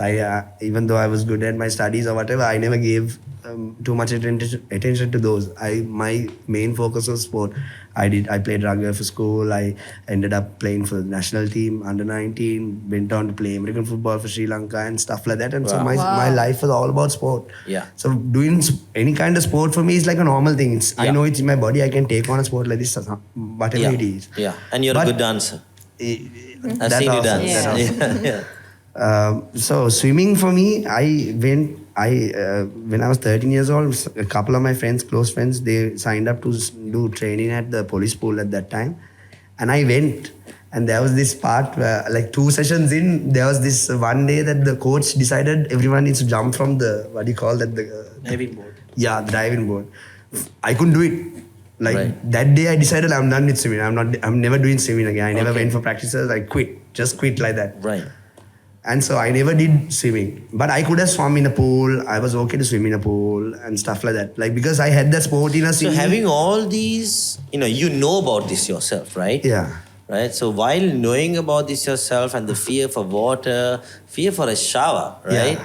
And then you get into Ironman. Yeah, so now the fear thing, when I was 25 years old, it's kind of started fading off. Okay. But until I came, and now I'm 31 years old now, for me to get into the water now, into the sea swim, until that hit me, I didn't realize that was still like Actually, there.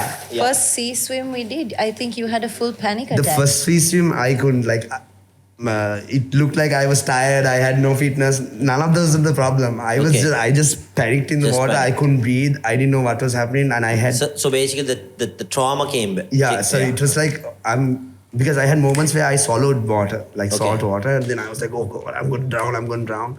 And then I had Tavina on one side and like Ryan on the other side, and they're like, no, Shula, keep going. You can do this. You're doing well. And now Do they realize that you are in fear? No one knew. So no one knew about this until after. No one knew it. No, I had not told this to anyone. Oh man, this is like a It long was journey. But also their first sea experience, Natasha and Shola's, was I remember. in the worst conditions in Unawatana Yes. Day. It was like That's true. it was like It was so choppy, choppy. my gosh. I've never seen it before, and it was like bad And conditions. like I for had the first moments season. where I'm swimming and like now we are spotting out the show. I'm looking, okay, I'm swimming a little bit, maybe about 30 seconds. And I come up again and I'm like, oh, I'm in the same place. Oh gosh. Because like that's the That's feeling you so get. Like true. because That's the there's nothing passing by you and you're like, Yeah. am I even moving? Only the other swimmers are passing. Am I even moving? That's the I think the mental thing that you need to constantly tell yourself, no, you're moving. You know what? You're moving. Don't worry. Right. And you have to I keep do that in the pool and I think to myself, So first sea swim, I had thoughts of I'll definitely drown. Can I do this? Why did I sign up? I think I need to pull out now. It's not too late. We can find someone else to swim for the team. Other than the community people who are swimming with you, are there lifeguards at the time of training? The Unawatana swim, I don't think we had one boat. No, we had a boat. Okay, so you're prepared in that sense. we had But a see, boat. that's why Ro and Tavina and Yeah, the I think stronger that- swimmers played such a strong role. Yeah. So Because you they would be guys don't have a community like that. You guys train on your own. You're also in a community. Yeah. We do. So is it very important to be with the community when you're doing this? Oh, for sure. Khalid? How did okay? So you guys always train together. So we have a community that we formed about 6 years ago called the Triathlon Club of Colombo. Okay. So we have about 60 active athletes. Shenal is also part of it. Yeah, that's how we Okay, that's all you met. know. Yeah. In fact, I messaged him actually for him to add me to the WhatsApp group for Okay. Triathlon Club Colombo. Oh, okay, So, okay. yeah, So that's awesome. I think that's so very important, to do something great like this. Yeah. And for some, and for me, for people like me who are not aware of these kind of extreme stuff, we think we don't comprehend it, so we think it's meaningless. Yeah. But the place where you guys are at in your lives, simply because you all have done this, is so amazing. It's only, we understand that only when we talk to you. And that's what I really want to have this chat today with you guys, start off this Harda Shaktiya podcast program with you guys. Because, I mean- yeah, you're right, because it is all about a mental state. Yeah. Because I don't know, for me... Such a mental state. Yeah, when I was swimming, I got a huge stitch and I couldn't breathe. And at the actual Ironman, and I thought it was and I have asthma as well. So I have exercise-induced asthma. So normally after a kilometer of swimming, I can't breathe. And so on top of, I had took a puff before swimming, but I had a stitch. And you really think, You have to constantly keep stop. yourself calm. Yeah, you have to. That's about it. No panic. And then you see the lifeguard and you're thinking, okay, should I just cop out? Yeah, And I had then- it on the day of the meet. Yeah, I thought, exactly. you know what, I can't do this.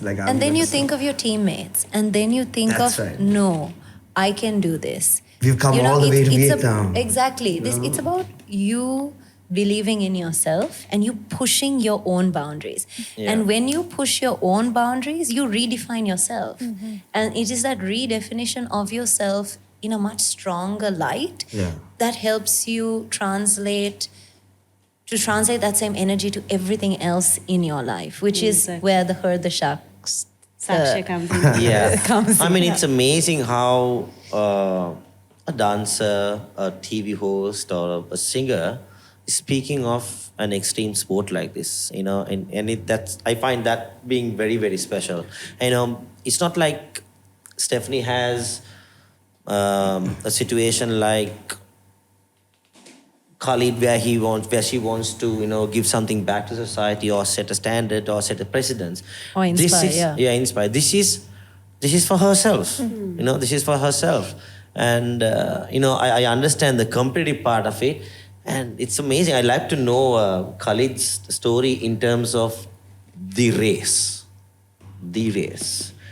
Vietnam race, shall I talk in Sinhala? Is it okay? Yeah, please. So Vietnam race gana palana seri dan api Vietnam gilla we had the first sea swim. Palani sea swim එක. So it was so like choppy and I was very scared. Okay. Yeah. You can ask Mithun, I'm fully scared. Wow. But I used to swim normally mountain beach swim කරන but ඒ වගේ situation face කරලා නැහැ. Now, can you explain, when you're swimming, you're tied up with your leg or can you explain the whole process? So this time මේ set අපි අලුත් technique එකක් try කරා. So we tied up our legs to my leg and Mithun's So leg. this is not a technique like international standard එකක් එහෙම එකක් නෙමෙයි, you all figure it out. No, මේ සෙට අපි try කරා but previously we were swimming without any we don't tie up. Just I used to swim next to him. And he would constantly talk to you, or No. Then- you just feel him beside you? He's just trusting Mithun, right? So he will be swimming next to me. Okay. So Every stroke he used to take, he used to tap me on the side. Nice. So and complete his stroke. So what happens is your momentum always gets broken down. So when you're generally swimming, you just put your hand in and then catch the water, pull, and then you're out, right? So in his case, he can't do that because he's tapping me every single stroke that he takes. Okay. And the time that we took to finish quickest 1.9 before this particular race was 52 minutes. 1 hour and 2 minutes. Or how much was it in Goa? Goa. It was not in the 50s. like 155 or something. Huh? Yeah, 55. Are you sure? So we want to change it up. Because what happened was we would get separated and then we had to find our way back to each other and then start again. So it was a lot of work. And we wanted to see what the international athletes were doing, how we can change things up and try to get used to new ways. How of often do you have blind participants or athletes? Not much in this region. It's either they do only the bike and run or they only do parts of it. Yeah. Not many people do the whole thing. Yeah. And most of them who also take part are partially blind. They're not fully blind. Correct. So they can Right. see something. At least they can see some kind of light. In his case, he just sees black. Yeah. So the situation with him is quite different. So it's very difficult for you to find that what Yeah. works. I'm hoping the viewers are actually trying to picture to be underwater with your eyes closed, right? To imagine not to be able to see something. So, few weeks ago we went to Dambul and there was this beautiful pool with about 73 meters. So I actually swam a little bit.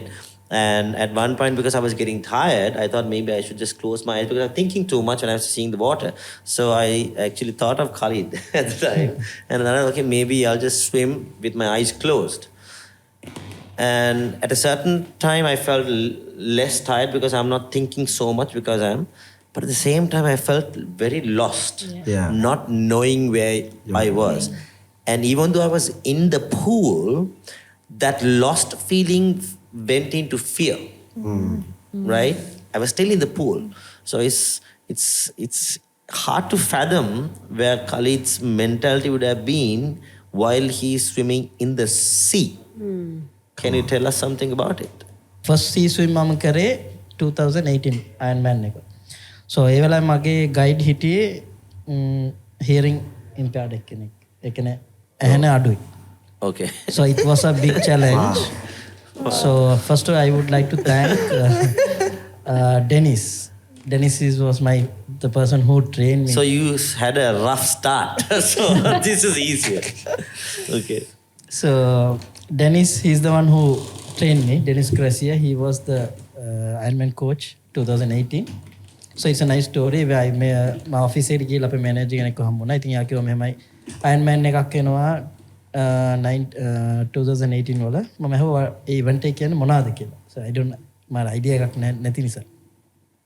So යා කිව්වා මේ කාලෙත් දුවට තියෙන 1.9 මේ sea swim කරන්න ඕනේ. 90 kilometers cycling කරන්න ඕනේ 21ක් දුවන්න ඕනේ කියලා. ඉතින් මට ඇහුනේ 90 කියන එක 19 කියලා. ඉතින් මම කිව්වා කමන්නේ කියලා. ඊට පස්සේ දැන් ට්‍රේනින් පටන් ගන්නකොට තමයි දැන් ඒක 90 kilometers. So after that and Dennis මෙතන බලාගෙන ගියාම ඔක්කොම නටාෂා වගේ තමයි ඔක්කොම. So and then it was දැන් මට තනියම කරන්න බෑනේ. So we need a guide. So Dennis කතා කරා කෙනෙක්ට. So he is a good swimmer. And he said okay එයාත් මේ cycling running ඔක්කොම කරන කෙනෙක්. So කාලෙත් මෙහෙම කෙනෙක් තමයි ආට එන්නේ. try කරමු කියලා. So that was the first season I did in golf phase. First 300 meters I was panicking. ඇත්තටම බයයි. ඊට පස්සේ කොහොම හරි ප්‍රතිනයක් ගත්තා. I decided right. අතට වැලි අවු වෙනකම් මම පීනනවා. Wow. එහෙනම් දන්නවා ගොඩට ආවා කියලා. Yeah. So because I have only that option. Yeah. Yes. So even the Goa also the same thing because first 75 meters. It was really rough. I said, Mithun said, first 100 meters with the හොඳටම පීනන්න. It was a normal height කියලා. So I decided no.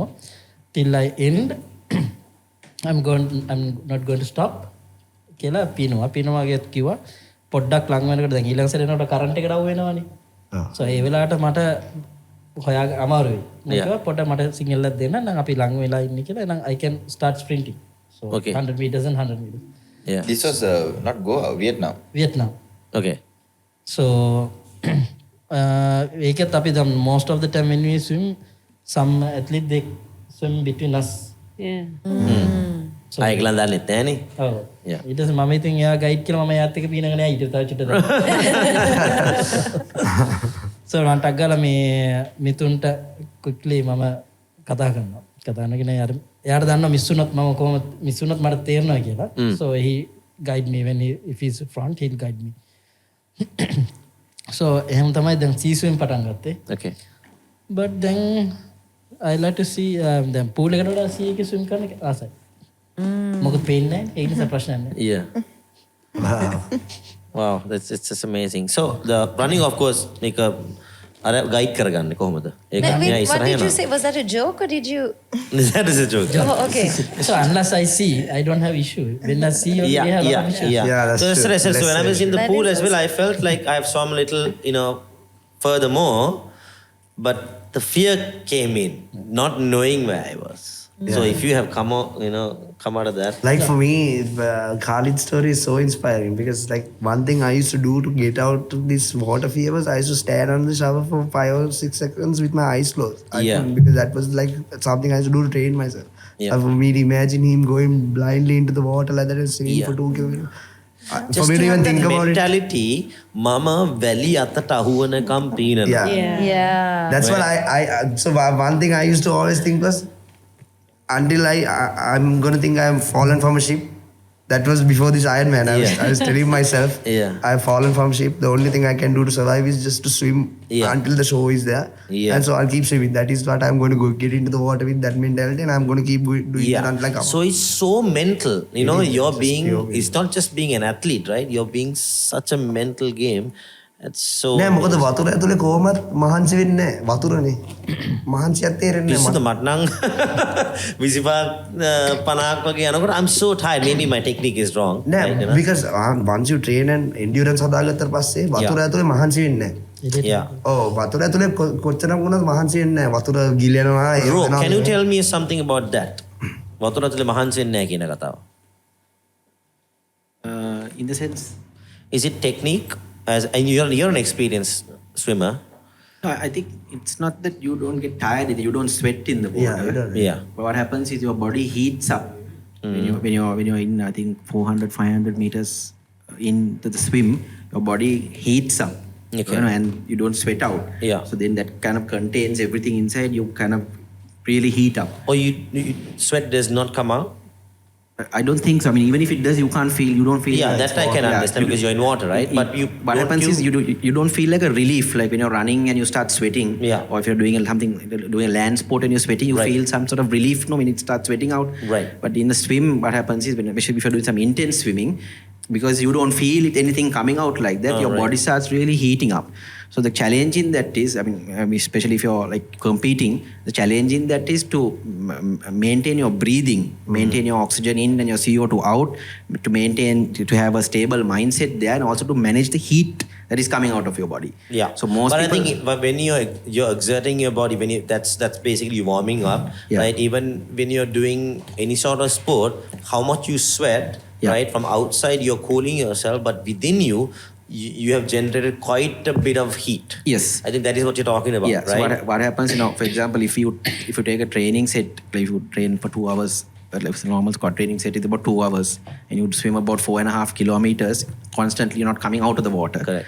Once you go into, we talk about, but once you go into the changing room and you hit the shower, because you shower out now after you swim, most people start peeing because they have contained all that liquid inside. Right. Yeah. And you start realizing that your So legs. basically, you pee in the shower. You're letting everyone know that. By the way, So being in the shower is cool, right? Your legs. Forget about the shower. Your legs kind of burn. It's like, it's like I hot. can relate to that. My last swim, I peed in the shower.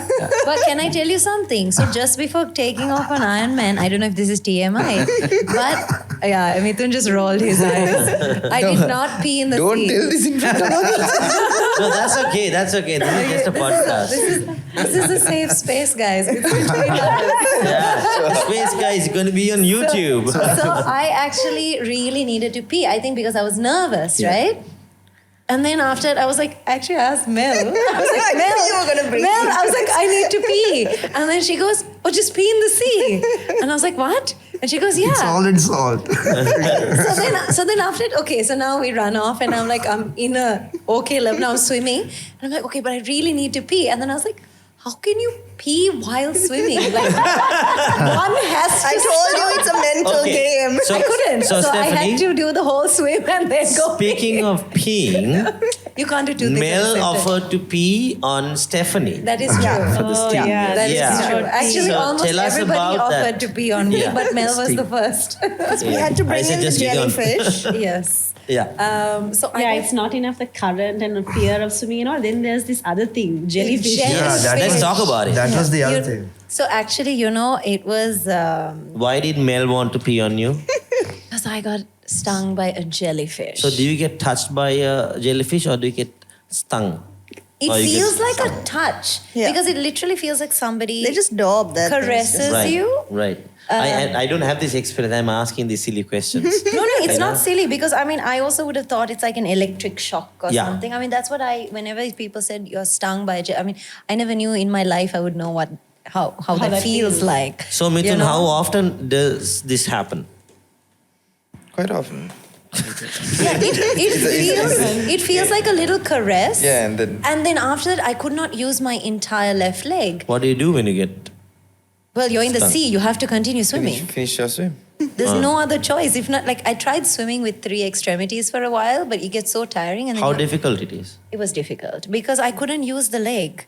And then after that, so funny story, I only thought to Google about Vietnamese jellyfish, I think a few days before going to Vietnam. Okay. And the first, I even took a screenshot. I think I sent it to Natasha. It says, almost all the jellyfish in Vietnam are venomous. I was like, oh my God. And the best part So is, I actually messaged Janik from Celeste, who was in the US, and I was like, please get me the anti-jellyfish cream.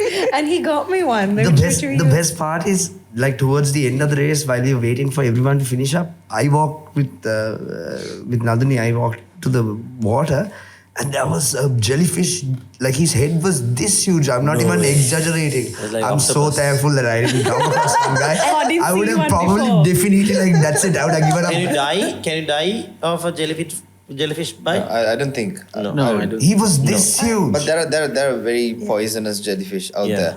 But no, there are poisonous jellyfish who can kill you because Right. you get So mine- paralyzed and you can just drown. Okay. You can go So in. mine is still itching. Like I'm Yeah. still suffering with it. And I it's also been think more if than a you month, right? like It's more than a month. collectively add on the stings daily, I think it'll probably be poison. I've been putting fusidine almost every day. And it's so strong. And the thing is, it just literally feels like someone's caressing you. I thought Tavi like touched me or something until all of a sudden my leg went numb and I couldn't swim. So yeah, then after that I just put Vaseline and the other one all over my body. So what's next for you guys?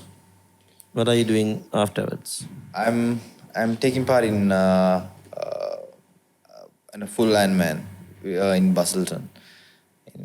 You to say what a full Ironman is. 'cause- Yeah.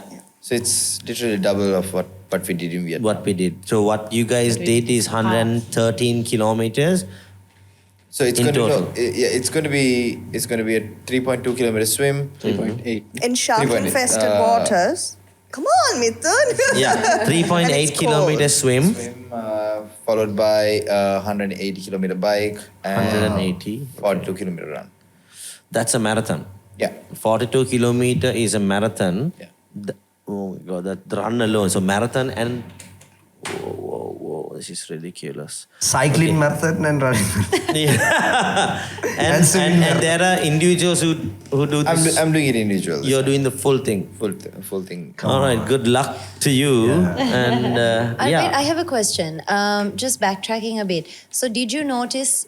So, this tying on the leg, is this something that has already been done before, or was this something There both were- of you innovated? No, there were athletes who had done this who are partially blind. Khalid, did you feel a difference in your speed because of the tying, or did you feel more of a sense of security because y'all were tied to your knee? Like, how was the feeling? Did it add anything? Because I didn't want to be thinking on Mithun that he's always next to me. Yeah. So when he's moving, I can feel my leg is moving. So I know I have to go too close to him. Okay. Were there any, like, you have to be synchronized because if you don't, then, you know, it's just like trying to do, what is it, that game where you're in a, like, with your legs tied and you. Three-legged Yeah, race. that's it. So it's, well, because there's a bit of a length there, we always had the independence to kick on our own. Okay. Right? But the problem is every single time the wave takes you apart, right? The band stretches out, right? So he thinks that I'm trying to get him to turn left. Right? So what he does is he turns his entire body and he tries to take a sharp left turn. And the closest thing to his hand is my head. So he slams his hand on my head like every single time we get separated apart. So I used to hold my hand like this, just over my head, just so that his hand just hits my hand instead of my head. Yeah. So we had really managed the whole situation because he does not know whether I'm taking a left turn or whether I'm just getting separated just because of the wave. Because he's not. The other swimmers also, they used to kick me and hit me, right? Yes. Yeah. So they don't know that you are obviously blind, right? Yeah, they have no idea. They have But you no were the idea. first to take off, right? I remember Yes, that. Yeah. So I was really because proud, of that, by the way. Because of that, It's like, yeah, Sri Lanka. because of that extra 5 minutes, we had that first stretch of 300 meters to ourselves. Yeah. So we got away from the traffic, and then after that, the traffic kind of eased off. So I always kept about a 10-meter gap from the lane rope. We never touched the lane rope. So the swimmers will always go closer to the lane rope. Yeah. So we were maintaining that 10 meters around. So we didn't get caught to them as much, but there would always be someone, the odd guy coming and trying to creep in through us. Creep Yeah. under you, creep over you, creep through you. It's like bloody MMA in the water. Yeah. I got kicked in the stomach. So I want to ask a question from Natasha was bruised. Shenal, Natasha, and Mel, right? This is for the people who are watching because this is very extreme. What was in it for you that you can give as a message to somebody that you found, that you explored in this? Like, there was some certain way of you exploring something so important to your life, but you learned something, right? I'm sure you learned something, and there's something that a lot of people who are out there don't know about it. You know, it could be like your key takeaway that you wanna share, basically. your understanding of yourself, or it could be something. Is there something spiritual in here? Is there something more than you being a part of a race? I think, like, the key takeaway for me, I think in doing this race in particular, is that you can put anything, you can do anything that you put your mind to. Yeah. Like, your mind is an amazing tool, which I think is undermined by like a lot of people. And apart from the training, like, because I didn't have the perfect race, and I actually came to a point where, like, I was quite upset about like the whole performance. But then I just realized that, okay, like, with all that, like, I had a strong mind. I told myself, just finish it. Just, I mean, you may have not achieved your target time, but just keep going. Can I say something? Yeah. I think what you are trying to get at, or how I understand what you're saying, is that I feel like it's tied to your definition of self. And that's a very emotional thing, right? I mean, it is, how far can I go? How strong am I? How capable am I? Or if you can even go as deep as how worthy am I? And that's all a definition of self, right? Yeah. So I think that's where the passion comes in. For sure. Yeah, and that's where the passion to break your timing is a new definition of yourself, right? Yeah. So I think that's where the connection Nats, can you tell lies. me about passion? Your passion was the community. Yeah. Tell us about it. Oh, sorry, I just said my passion was the food. Sorry, that was a side, was off mic. I think as a person, there are so many insecurities, so many different things, your weaknesses, strengths and stuff. and you know what you're capable of. You know what you're capable of alone. You know what you're capable of with support in a community. Actually, I struggle with that. For me, I've been a bit of an opposite. I mean, you and I are so similar in so many things. For me, I always try to do things by myself. I've been a solo artist myself, almost my life, and trying to be doing things solo or as an individual. But even as you say that, Yeah. I mean, it's pride, right? Pride. I'm learning. I'm really enjoying it now. I love to go for swims with you guys. Be with the crowd. But when it came to, competitive stuff or how do I put it? I have been very successful as a solo. Yeah. Right? It's not that I haven't played sports. I've played cricket, but for cricket also, bowling is a very individual thing. You have to bowl. You're not taking the ball by somebody else and passing the ball. No. You go to the turf. You're playing you're batting. It's your singular batting. It's your singular skill. And if really the ball is coming to you, nobody else is passing. So you know what I'm saying? Yeah. It's not like playing rugby. This being your passion, it's really interesting how you're saying that, to be with the team, to win with the team, it's not an individual achievement that you are passionate about. Yeah, but it didn't start off like that. Okay, tell me about it. Like exactly what you're saying. Like I would obviously enjoy winning solo. Correct. But then when you get a taste of it, what community is, then it opens up something different. Yeah. Then it's not so much about the race in itself. Like when we went for it or when I went Mithun, for you, how was it? It's more the journey. Yeah. It's more the communal. Mithun, you said you're also in this with a community, right? Yeah. So is it very similar to you, or you're still very competitive? So we have the whole competitiveness in our community itself. Okay. So everyone has their goals, they have their own battles, they have their own issues. They just come with all that, but when they come for their training, it's their peace of mind. They just get into a tunnel vision, they do their thing. We are always there to help each other out. So one thing that I want to say is, for me, so like you, Shenal. Yeah, I don't know why I keep wanting to say Chanel. I'm so sorry. No problem. Chanel. No problem for Chanel. You're being too nice. Shenal, one of the things, I was also really fat, and I was not athletic. Like I used to have asthma, and I used to pretend to have asthma to get out of PE class in school, So one thing that this Ironman did for me was it redefined what being fit meant. Because I saw so many people who I would have thought were borderline obese, who were taking part. So they had the stamina, they were able to really pull through. And they were not all the body shapes I would have imagined to see at an Ironman. Yeah. So for me, it released a few of the, how you said it's so easy to know.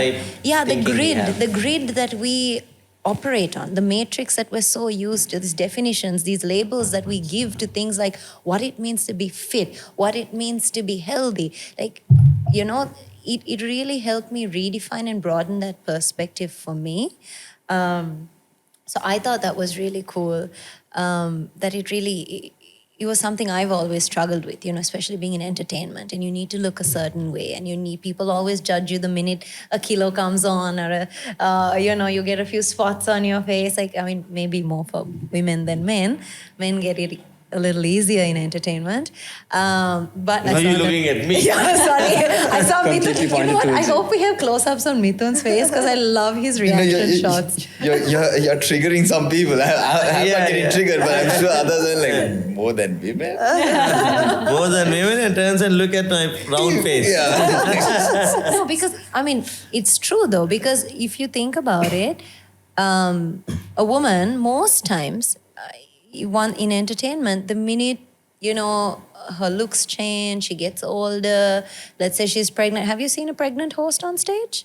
We saw pregnant Rihanna kill the halftime show. But I think that broke a lot of boundaries. It's not very often you see something like that. So for a woman, that is a lot, especially in entertainment. It is a concern.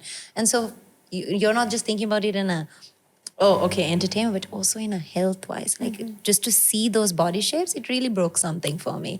And I thought that was beautiful. So I just wanted to add that in. You know, in Malaysia, once I saw, I mean, when I was in the meet that I took part, Yeah. a woman competed 7 months pregnant against 7 other unpregnant women and won the race. Yeah. We saw that. That was a 200-meter freestyle, and that was a sprint event. And she won it. She couldn't jump off the block because she was pregnant. She pushed off the wall and won the race. Wow. That was amazing. It was like first time I saw it. Yeah. That's so amazing. Maybe there was some advantage with the water that she's carrying.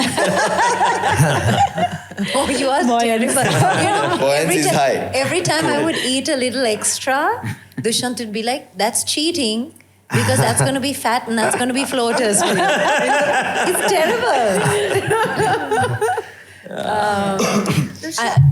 Yeah, sorry. No, I was bringing it back to conscience, right? And Yeah. the Shakshi, your question. Yeah. And I think for the race, I think each individual, obviously, that's the beautiful thing about the conscience is that each individual has their own conscience, and Yeah. you're working towards your own conscience. Yeah. So for me personally, I did the race and I did it to the best of my conscience. Yeah. If I pass that finish line and I have a clear conscience and I believe that I did it in the best of my ability for myself with my own goals, Yeah. and my heart was in it, that's all that matters. Yeah. And obviously each individual is different on what that is. Like I've Yeah. heard crazy stories of like other athletes stealing things off other people's bikes during the thing and stuff. And I'm like, okay, I won't be able to do that with my conscience. I'd feel Yeah. bad. Yeah. But obviously they, whatever. So I think if whatever race you're finishing and doing the Ironman, as long as you pass that finish line and and you don't have any, I should have done this or I shouldn't have done that, or I did it to the best and I wouldn't have changed anything, That's beautiful. Yeah. Wow. And can I add something from what I shared yesterday? I think that was the highlight for me from doing all of this, which kept me going. About how your spirit does not identify with fear or anger or all of these things, emotion. If you take Say that emotion. again. How your spirit does not identify as in, with your fear. We are mind, body, and spirit, right? So our spirits, my spirit does not identify with anger, does not identify with fear, does not know what these are. These emotions are all a body thing. Yeah. Physical. So, physical thing. Yeah. So even for me, that swim, that traumatic thing that kept on playing on in my head, trying to put me down, was just my trauma that was stuck inside this membrane. Right. My spirit is the one who jumped and said, let's do the swim. It's that person that is in them. So the naive people are more Get it? spiritual. No, not that you're spiritual. It's just that your spirit is just so. It's like constantly like pumped. Like that's what it is. It's like you're open to new experiences. Yeah. You want to experience what that is like. What is this like? Khalid, There's wonder in what Yeah. like a child, that's right. that childlike wonder. 'Cause That's I right. think as adults we all Khalid, lose that. Yeah. do you relate to this? Yeah, I How wanted do- to how ask do- you. I how do actually you wanted to relate ask to you, this? what was it that you, in your mind, because now for you it's everything is going on in there, no? What was it that kept you going, or has kept you going all this time? That one thing that you tell yourself, or that keeps you motivated to keep going. එක දෙයක් තමයි කොහමද දැන් මොහොතට ගියත් එළියට එන්න මැපේ option මැද ඉන්න බෑ ඒකත් හැබැයි මොකද්ද ඒක දේ මොකද මට ඒක තමයි මගේ ඔළුවේ දුවපු එකම දේ මගේ ස්පිරිට් එකට ඒක තේරෙන්නේ නැහැ මේක ඇවිල්ලා බොරු ඔයා හදාගත්ත එක. ඔව් මම that's what I kept on එහෙම බයක් වාට තිබ්බද? මට නම් මොහොතේ දැන් ලංකාවේ මොහොතේ පීනලා කියලා තව මොහොතේ පීනනකොට කොහොමද බයක් තියෙනවා. Okay. First thing is I don't see the sea. Yeah. දැන් මෙහෙ නම් දන්නවා right මෙහෙම තමයි පීනන්නේ කියලා දන්නවනේ. දැන් එහෙ ගියාම වෙනස් වෙනවනේ. දැන් හරි waves වෙනස් වෙනකොට මම ඒක පුරුදු වෙන්න ඕනේ. Yeah. පොඩි වෙලාවක් ගන්නවා ඒකට හුරු වෙන්න. And what is that thought that kept you going? Is it God's plan for you? Is it because you said this God had a plan for my life, right? And that's you want to be a light and a beacon to so many other people and inspire them, and which That's you're your story, doing. yeah. That's your story. So what did that have an element of keeping you going? What was it exactly? No, ඒ කරන්න ඕන කියලා මෙහෙම දැන් ගොඩාක් තව දෙයක් නමනේ fully blind කවුරුත් Ironman කරලා නැහැ ලංකාවේ. So I want to share මම ඒගොල්ලන්ටත් කරන්න පුළුවන් කියන දේ message එකක් දෙන්න ඕන. Yeah. Wow. It's nothing is impossible. That is what you is doing. Yes. Yeah. So thing is when I start my first Ironman, which Dennis said, you are while වාත් එක තමයි fight කරන්න යන්නේ. So that's his conscience, right? Yeah, that's right. Yeah. So වාත් එක fight කරනකොට තමයි වා කවුද කියලා හොයාගන්න පුළුවන්. ඒ කියන්නේ වාගේ limits. මෙයාගේ රේස් එක ෆිනිෂ් කරන එක තමයි මෙයාගේ හෘද සාක්ෂියට එකඟ වෙනවා කියලා කියන්නේ. Yeah. So that's your thing. So අනිවාර්යයෙන්ම මම දැන් මේ this Vietnam Ironman was my best time. Yeah. What was it? 5:48. 540. 5:40. Wow, that is 540. amazing. Wow. That's insane. Crazy. What was your timing, Mel? Oh no, I think it was around 7 or 6:50 or 7. Right. something around there. Okay. I mean that's Who are phenomenal. the, and you guys obviously, then you, Mine number was 13, 5.5 hours. 5.5 That's hours. so good. What's the fastest? That's with a puncture, by the way. Yeah, I got, Oh, I really? got a flat tire at 70k and I spent I think about 10-15 minutes trying to patch that up. So how many people went past you in your category? At that point I was 8th. So then Oh. with that I dropped to, I don't know, I probably would drop to Is there a 7. big prize for winning this? No, you just There is get no, it. I mean- I was having this chat with Mel. It's just a T-shirt and a medal and In a terms of- towel. It depends on what category that you are. If you are elite, you get paid. Okay. But if you're Yes, just age fighting for your age group, you don't. There is money involved if you're in the elite category. You also got the towel and the T-shirt and the medal, Everyone right? gets that. I was saying, Yeah. as somebody who did the whole thing yourselves, like you would want a distinction from those who did the relay. Because I mean, I The just medal- swam and I still medal got the says- same thing. I think your medal on Says the relay. That's it. But then when you go around, you need to have somebody with a relay around you to be like, so this I got a full thing, not a relay. Maybe they could have had a different color. Or maybe So you're it's- the it's- sharks that no, no. doesn't need that. the thing is generally if someone who has done the relay, the next thing that they're going to do is the full. Yeah. Yeah. You said the elite. I've been thinking I want to do two Inshallah. now. Yeah. Mithun, you said the elite gets paid, right? So they get paid. How much? It depends. It depends from event to event. This particular event, they didn't have a category for elites. So there was Usually, if you're like, I have no idea. is it like a lot of dollars? Why are you planning to become elite? No, I'm just trying to The understand. thing is, it's not just that, right? You get paid from your endorsements, Yeah. you get paid Sponsorships and stuff like that, yeah. sponsorships, so all that. So it's job. Shenal, you Yeah, it's a profession. planning for that? Actually, so like just to add on to what Mithun mentioned about the age group categories, so like how you, like your reward, I guess, is if you come in the top 3, if you get a podium spot, you get a chance to qualify for the Ironman 70.3 World Championships. That's hosted in every country, Right. different region every year. So I would say that is like the prize. I mean, obviously, it's something similar, I guess, for some people as getting paid or something. So, guys, I just thought of bringing a little twist to it, right? Because now you guys are doing this phenomenal thing, which is, bringing something so different to normal life, right? And your lives have, transformed to transparent to something that, you all were not before, right? But whatever said and done, and there were times that, people like Stephanie said, we started seeing things beyond the matrix, beyond the stereotypes, and our mental status was not here. It's gone to another different level, and we all that. But in all these competitions, don't you feel like athletes and all of these people go through that? But at the same time, these are, like you said, international events. It's franchised. It's owned by, big investors, and there's a lot of money in it. A lot of people are making money out of this, right? the twist I'm trying to bring here is, are we still in a matrix? Realizing that we are in a matrix, going beyond, still being a pawn of somebody else's game, right? Being participants of somebody's This game. is like Inception. It's a dream within a dream within a dream within a dream within a dream. That's what I said. So to conclude this, we are going to start our own Ironman. These were like, okay, so you got what I'm saying, right? Yeah. How do you feel when this kind of thought, and did it ever come to your heads? But I mean, but Dush, everything is I'll tell you.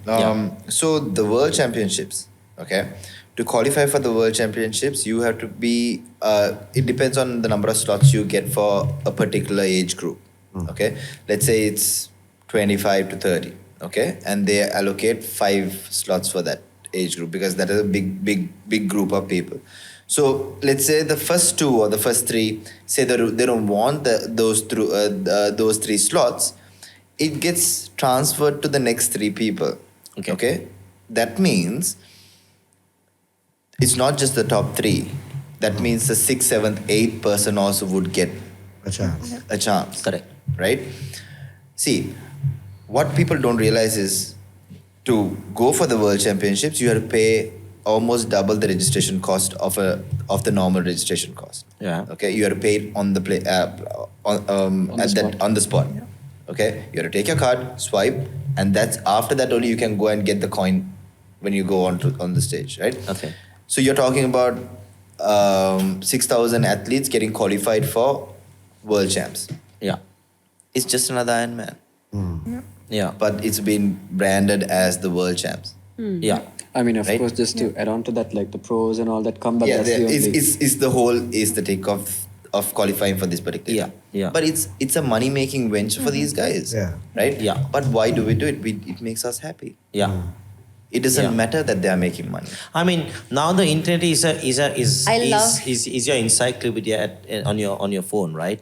And there's enough information for us to find out, for whoever is seeking for knowledge, questions or answers to the questions. That's hard to find, right?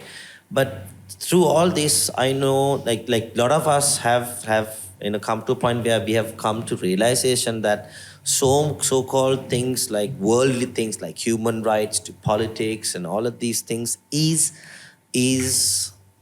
a part of a matrix, right? And what I'm trying to say here is, here within the matrix, while we are finding ourselves within it, right, we are also saying that we are figuring out, these are the faults of the matrix, and this is, and we are figuring out ourselves out of that. Yeah.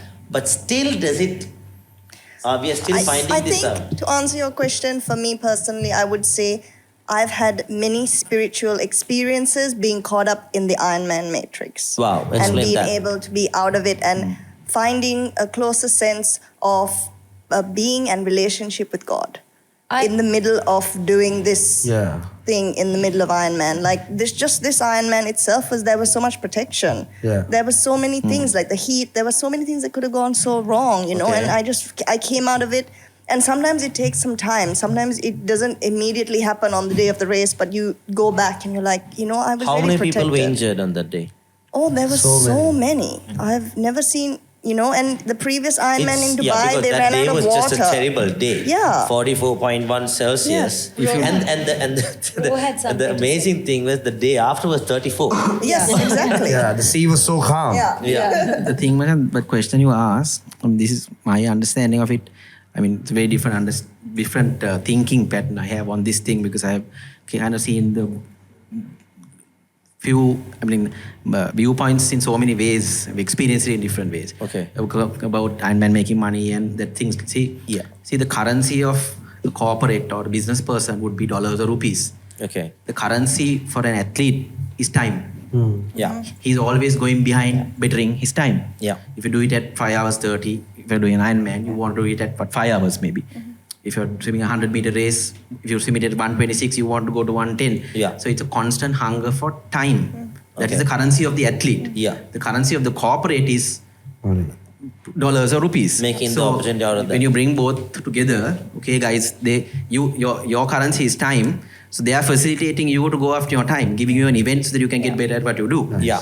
See, but for me, like I'm a businessman. I have close to 6-7 companies, so Okay. we go after, of course, we go after dollars also, no? Yeah. Then as a competitive swimmer, I went after time. Yeah. So I'm looking at, I came to a point in my life, I'm wondering what the hell is the difference between the two. Yeah. You know, at one point I was training 11 sessions a week because I wanted to get that extra 3 seconds, the extra 5 seconds, extra 7 seconds. Yeah. You know, I 120. I also put myself, okay, I'm going to the World Masters Championship. Right. That's what I want to go. I want to swim it. I want to go race the ex-Olympians and get this. But I came to a place and I was right on top there. You know, but like Mel said, we are part of a community, right? And I was very. Kirby is part of he kind of inspires all of us and guides most of us. Okay.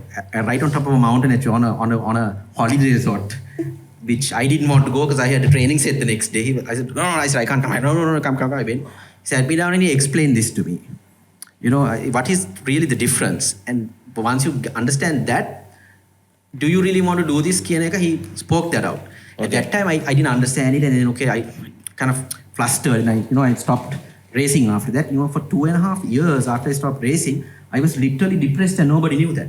Because you see, now my hunger for time, suddenly I've got a realization, and now I'm so emotionally attached to getting that better time. So then when these guys were doing Ironman after, they said, why don't you come and do the swim? I'm like, bloody cock, I don't want to do this again. Yeah. I didn't understand what this was about. But when I actually got to doing it with community, with different values, with different core values, and understanding what it actually might bring about, it brought a healing to me. Beautiful. You see, it brought a healing into my heart, healed my emotions. Yeah. And I really stopped going after dollars and rupees and also stopped going after time. But not that I don't give my very best. Yeah. So when I go for a race, I give my 100%. If I get the time, yay. If I don't get the time, I'm not going to get emotionally down anymore. Wow. But earlier, if I want to get the tender, if I don't want to make $1 million, if I don't make it, I'm like, oh my God, then you have a dip. Or if I swim a race, or I might win the race sometimes. Yeah. But I might swim it at 130, I wanted 120, and I'm like, I won the race, but oh my God. So I got healed of the Like you're emotional never attachment. satisfied. I got healed of that hunger for whatever. Yeah. What I really resonated with Mel's Yeah. answer, because for me the hardest point was the 600 meters, because that's when I got my stitch. And it was actually something you said where she told me when I first started, she said, think of this as a breakthrough.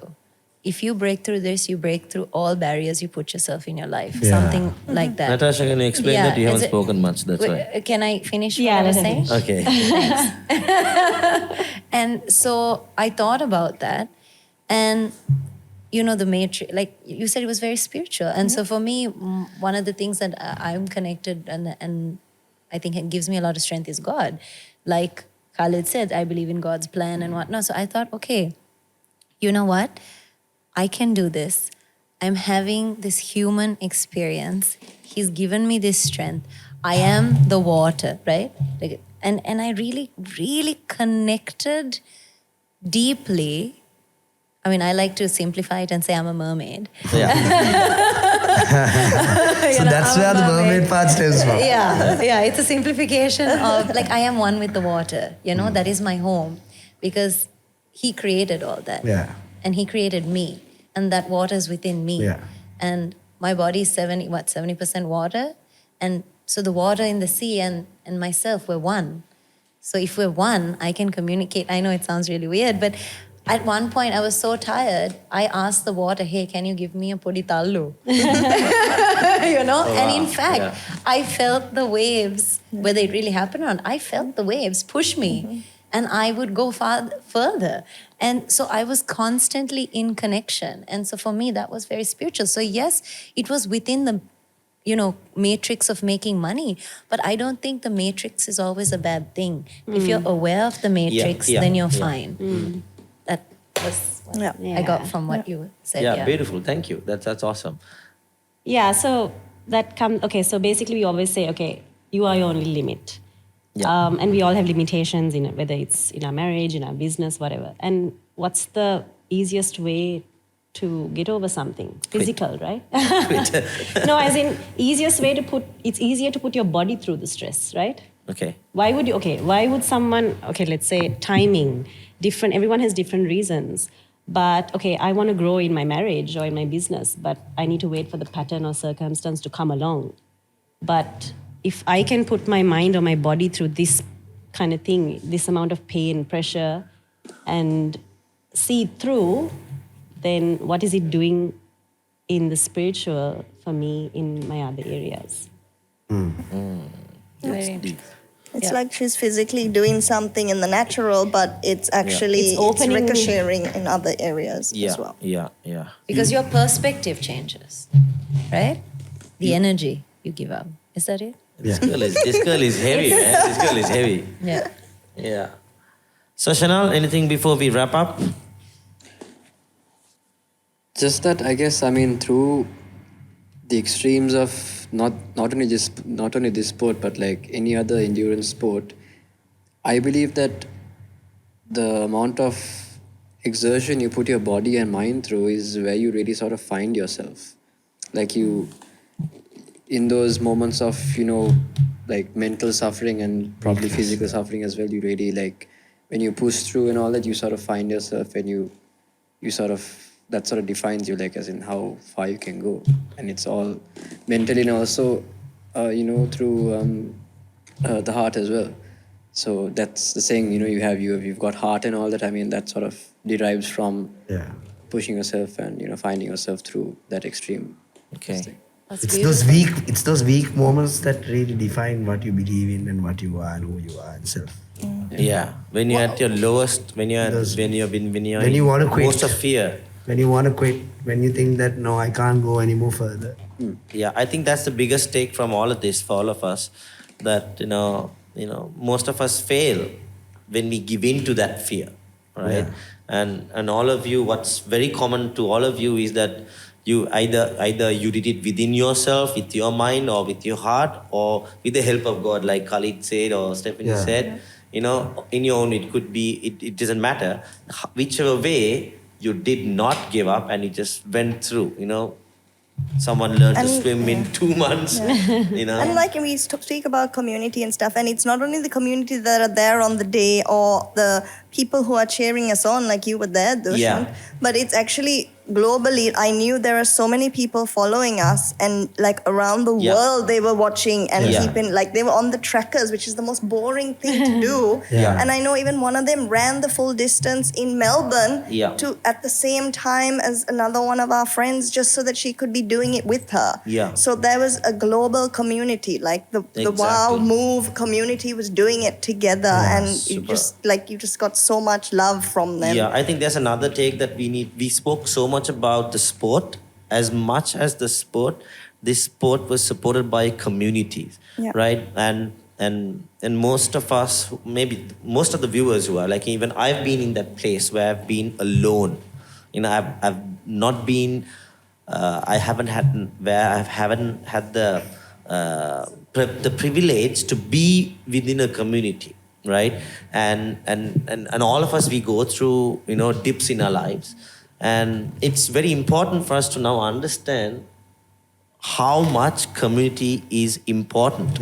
And Sri Lanka, we are in we have a certain culture that we seclude ourselves and we separate ourselves because the teachings is a lot about the mind. You got to control yourself, you got to control your mind, and it's all about what you think of yourself, it's your self-happiness and all of those things. And you tend to go within yourself and get yourself most of the time away from society and try to handle everything by yourself. But today something I learned is that you guys have brought in this community factor and made it so, you prove that communities can bring something so much great, can bring the greatness We within have you. the Sri Lanka's very first fully blind athlete who finished the Ironman, and that's Yeah. because of community.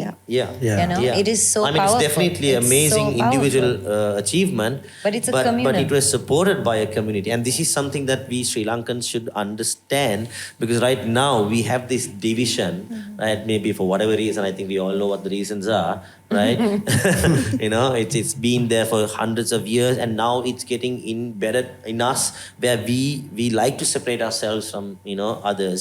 And sometimes we separate ourselves so much, we are not even in a small, in the smallest group. And there are children nowadays who are so lonely, just playing games on the phone and, you know, doing all the things, and their lives are so lonely. And I think this is something very beautiful. And I can understand where Natasha's passion is, you know, and you know, and for me to go for a swim, meeting these guys at least once a week, twice a week, it excites me. Truly. You know, and I have had the most exciting, you know, experience in my life being an entertainer on stage, you know, wearing colorful stuff, you know, Shiny, singing one colourful. stuff, and you know, thousands in front of, and but the excitement I have to go for a swim with not necessarily my friends, right? I have had friends all along my life, and I've been a very popular kid. You know what I'm saying is, but being with friends is different to being with a community. You know, there's a different respect and a different responsibility that you take upon yourself to be within a community, and so much that you give into a community that you get out as well. So on that note, because Dushyanth, you know, community and going for that swim excites you so much, you know, and that, like you said, that responsibility and the beauty of sharing life with other people who are in the same frequency as you. It's such a precious thing, because I've also never been in a community, and it was nice. This Ironman, teamwork is my weakness. It's not my strength. I just like to feed people and eat with people. But if not, teamwork is not my strength. So it was learning for me. And so now we have a team project. All of us. We have to sing happy birthday Let's go. to Let's our go. birthday boy today. And Hold on. As we bring his birthday It's cake. my birthday. Let's take it out of the box, right? Let's take it out of the box. Don't drop the cake, sing now? Jude. Yeah. We're all going to sing. Guys, we're Why all do going you to be think you in all each were given other's mics? ears. Let's see if we can have mics. My dream come true.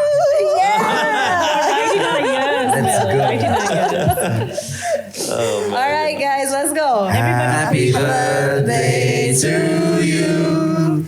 Happy birthday to you. Happy birthday, dear Dushyanth. Happy birthday to you. Thank you very much. ඒක ඇත්තටම පළවෙනි පදයක් ගත්තම මම හිතුවා බොරු cake එකක් කියලා. ඇත්තටම කේක් එකක් නේ. No, it's a huge cake. Do you This think is I what you will call a bring loaf fake of cake. Yeah, I'll just cut. Did you request a different shape? Yes. Yes. So this is my second cake. It's my third cake. Thank you so much. Brick cake. So now we all get, and this is a lovely cake. It's a dark Yeah, speaking chocolate of orange cake. birthday and community. So it's healthy. Yeah, speaking of Yes, it's birthdays orange. and communities, I would like to ask each and every one of you to subscribe to this. This is a new channel that we started off, Her the Sakshya. I hope you guys have enjoyed it and join this community of Her the Sakshya, and keep following us. There's so much more that we are hoping to come back with while having my cake-loving wife to be my co-host, hopefully next time, even though she was just a participant this time. So, see you guys again. Thank you so much.